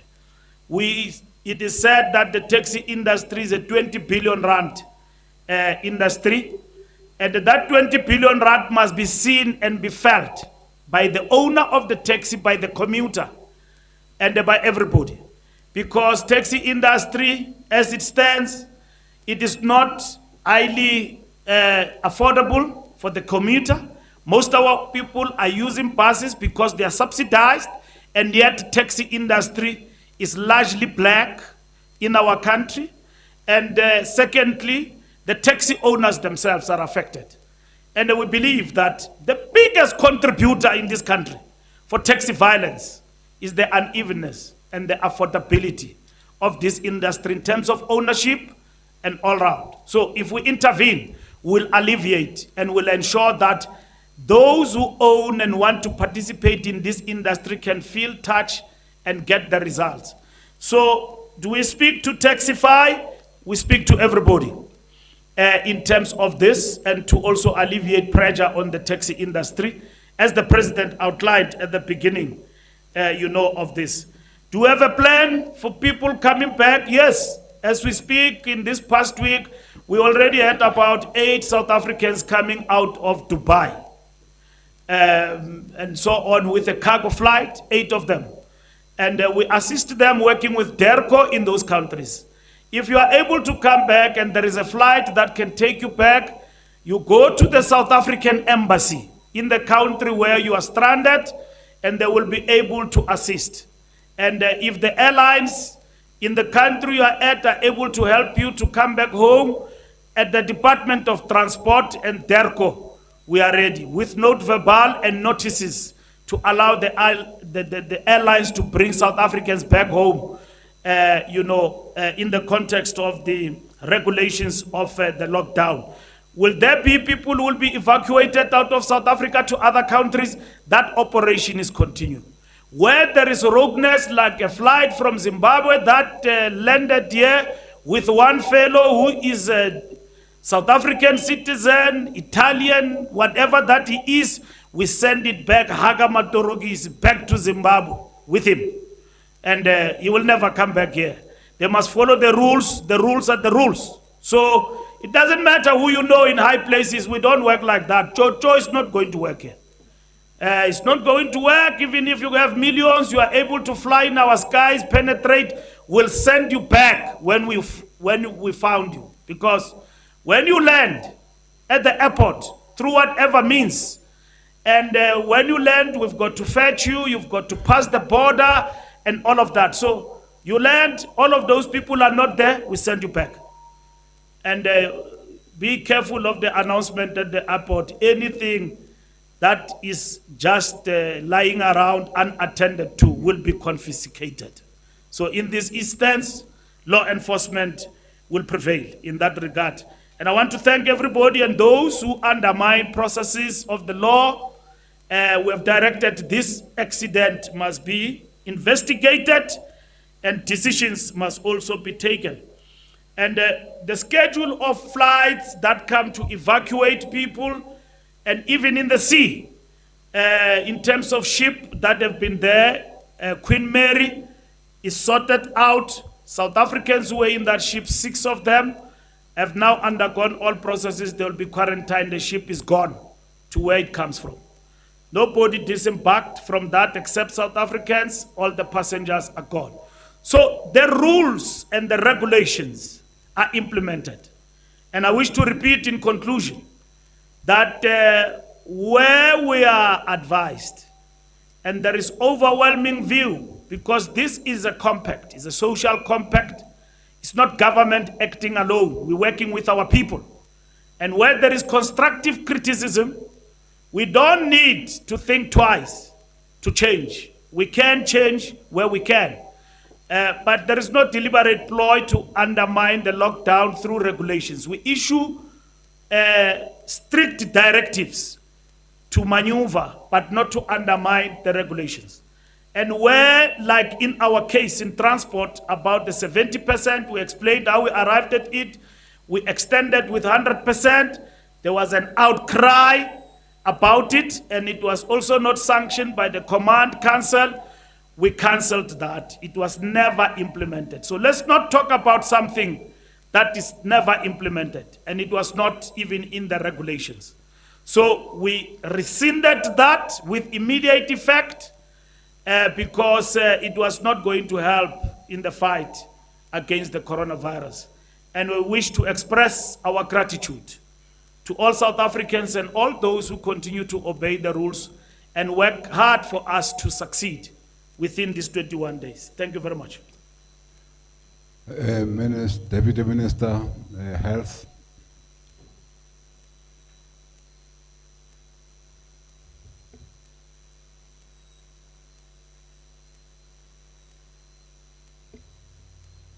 Thanks, Minister. The question was relating again to the issue of capacity to test. Let me just state upfront that as we speak now where we are, we don't have any backlogs for testing for coronavirus. We did have some backlogs about a week ago, and all the backlogs have been cleared. And these backlogs were all in the private laboratories, which also is in tandem with what I said earlier, that the large majority of the tests which have been done so far had been through private doctors directed to private laboratories, and some of those private laboratories did get jammed. But working together with the National Health Laboratory Service, all those tests have been cleared. So currently, the results which we are getting is on a day-to-day basis as the specimen arrive. Secondly, to say that up to now, we are using the test which is in medical scientific term called the PCR test, which is a test which results from the throat swab and the nose swab, which actually tests the actual particles, the genetic makeup of the actual COVID-19 virus. So very accurate, looking at the presence of the actual virus. So because of its nature, it's quite time consuming. Remembering also that this strain of virus was not there 4 months ago. First detected late in November, identified very clearly early in January. So the scientists have really worked around the clock to make sure that they can determine what is called the genetic makeup, and a molecule called the RNA, which is similar to the DNA, but it's a brother or sister to the DNA. It's called the RNA, which is the actual genetic makeup, which is what that test actually identifies. So it is, globally, it's accepted that because of its nature and accuracy, it is rather time consuming, can take up to 24 hours. As the world, get accustomed, the scientists get accustomed, there is improvement in the equipment, even in terms of testing that genetics of the virus. Currently, there are machines which we hope to acquire quite soon as well, which are going to reduce the time to just around 1 hour. So that's where we're going.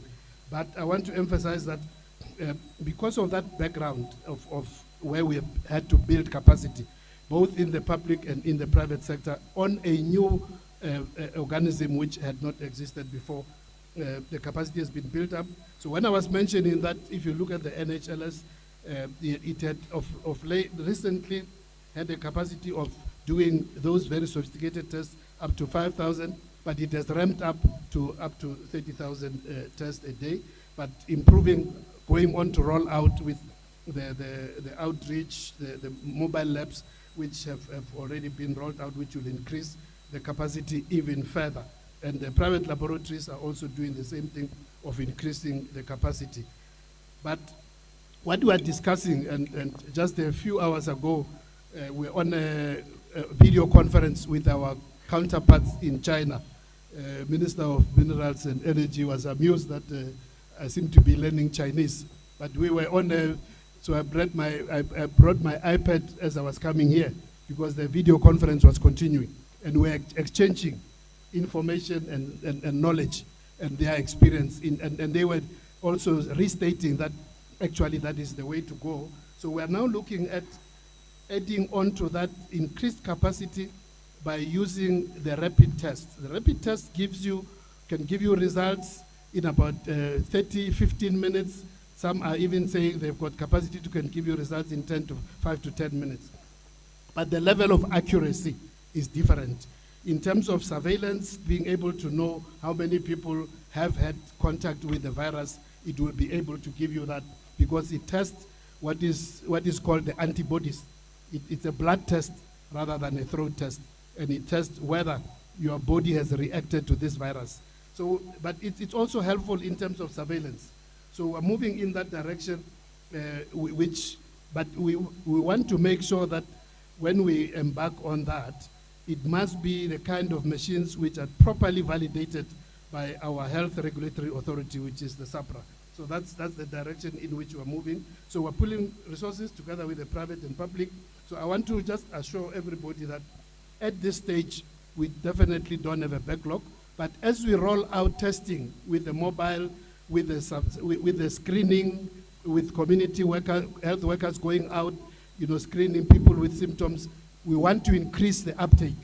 And when you want to increase the uptake, so we will increase both the capacity in terms of the one which tests the actual virus, where somebody already is showing the illness, because then we must go straight into looking at the virus. But if it's just generalized symptoms, we can afford to do the rapid one, which will tell you whether, although this person just has some symptoms and very mild signs, they might actually be having the virus. So that's how we're going in terms of building capacity. The area of ventilators, again, at this stage, we have not had a problem because there is, again, a pooling of resources between the public sector and the private sector. We're pooling our resources in terms of availability of ventilators. But as much as at this stage we are saying we are not in any crisis in terms of even those who have tested positive, the level of severity, very limited numbers which have needed ICU and ventilation.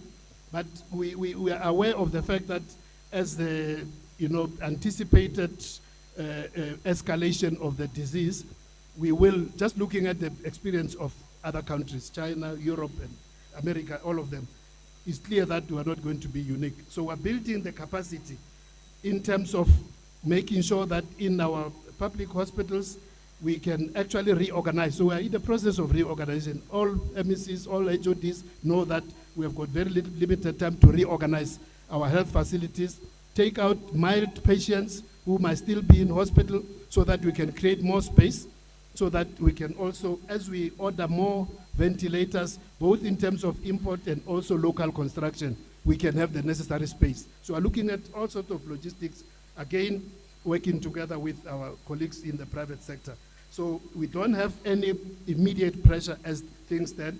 I don't want to go into panding numbers, but the fact of the matter is that as we are now, we are not in any particular pressure, but we are not relaxing because we know the pressure is going to come going forward.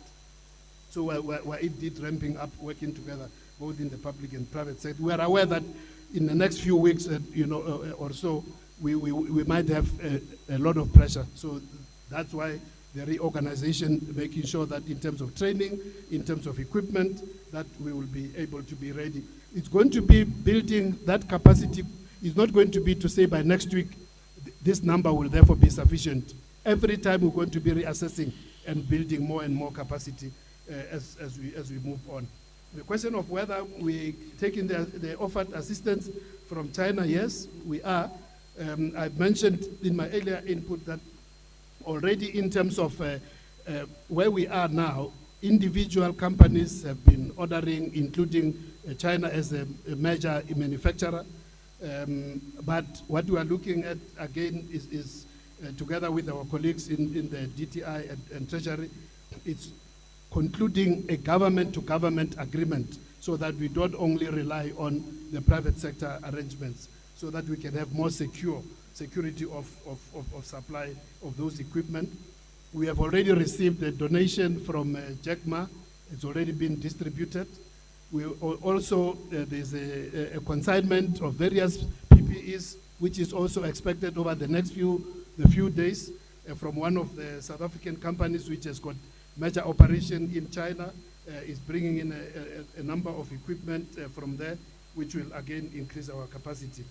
The last issue was on forced isolation in Limpopo.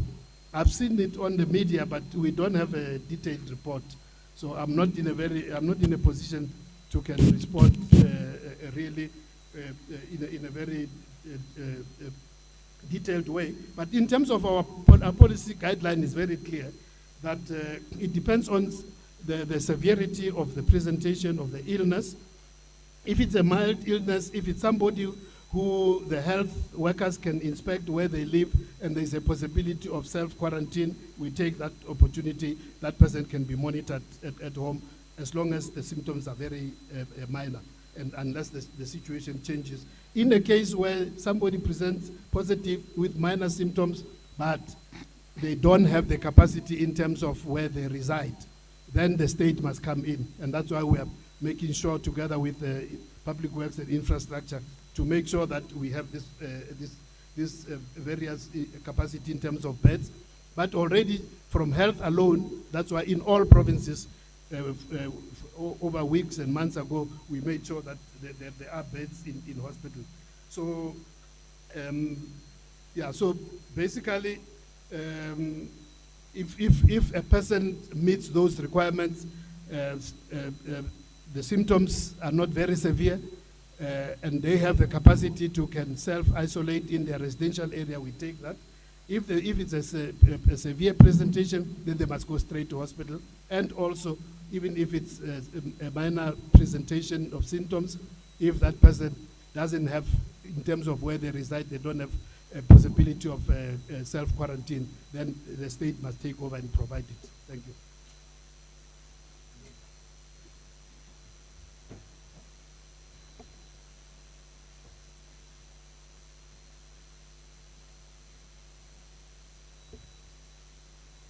Colleagues, we have been here for quite some time. Yes. Oh, Babula Mul, come, Baba. Ozaba. Ndishe ngavala ungakakhulumi.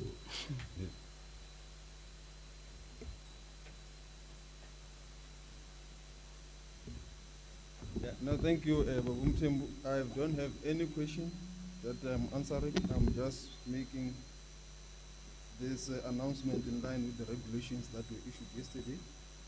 The regulations make provisions for contact tracing and for a national database to enable the tracing of persons who are known or reasonably suspected to have come into contact with any person known or reasonably suspected to have contracted COVID-19. Regulation 11H empowers the Minister of Justice and Correctional Services to designate a judge who has been discharged from active service to be a COVID-19 designated judge. The regulations provide that the Director General of Health may direct an electronic communication service provider to provide him or her with information regarding the location or movements of any person known or reasonably suspected to have contracted COVID-19, or any person known or reasonably suspected to have come into contact with such a person. The requested information will be for inclusion in the COVID-19 tracing database. The designated judge has an important role to play to safeguard the privacy and personal information of persons during this process. We have therefore, during the course of last night and this morning, had an engagement with the former Justice of the Constitutional Court, who has agreed to be this designated judge, and we are very privileged as a country that she has accepted this responsibility, because she has said she feels it's an honor and it's an important and a difficult time for the country, where all South Africans must come in and help the country to exercise and help the country to go through this difficult process. And this former Justice of the Constitutional Court is Justice Kate O'Regan, who is going to be the designated judge to ensure that the information is safeguarded. Thank you very much.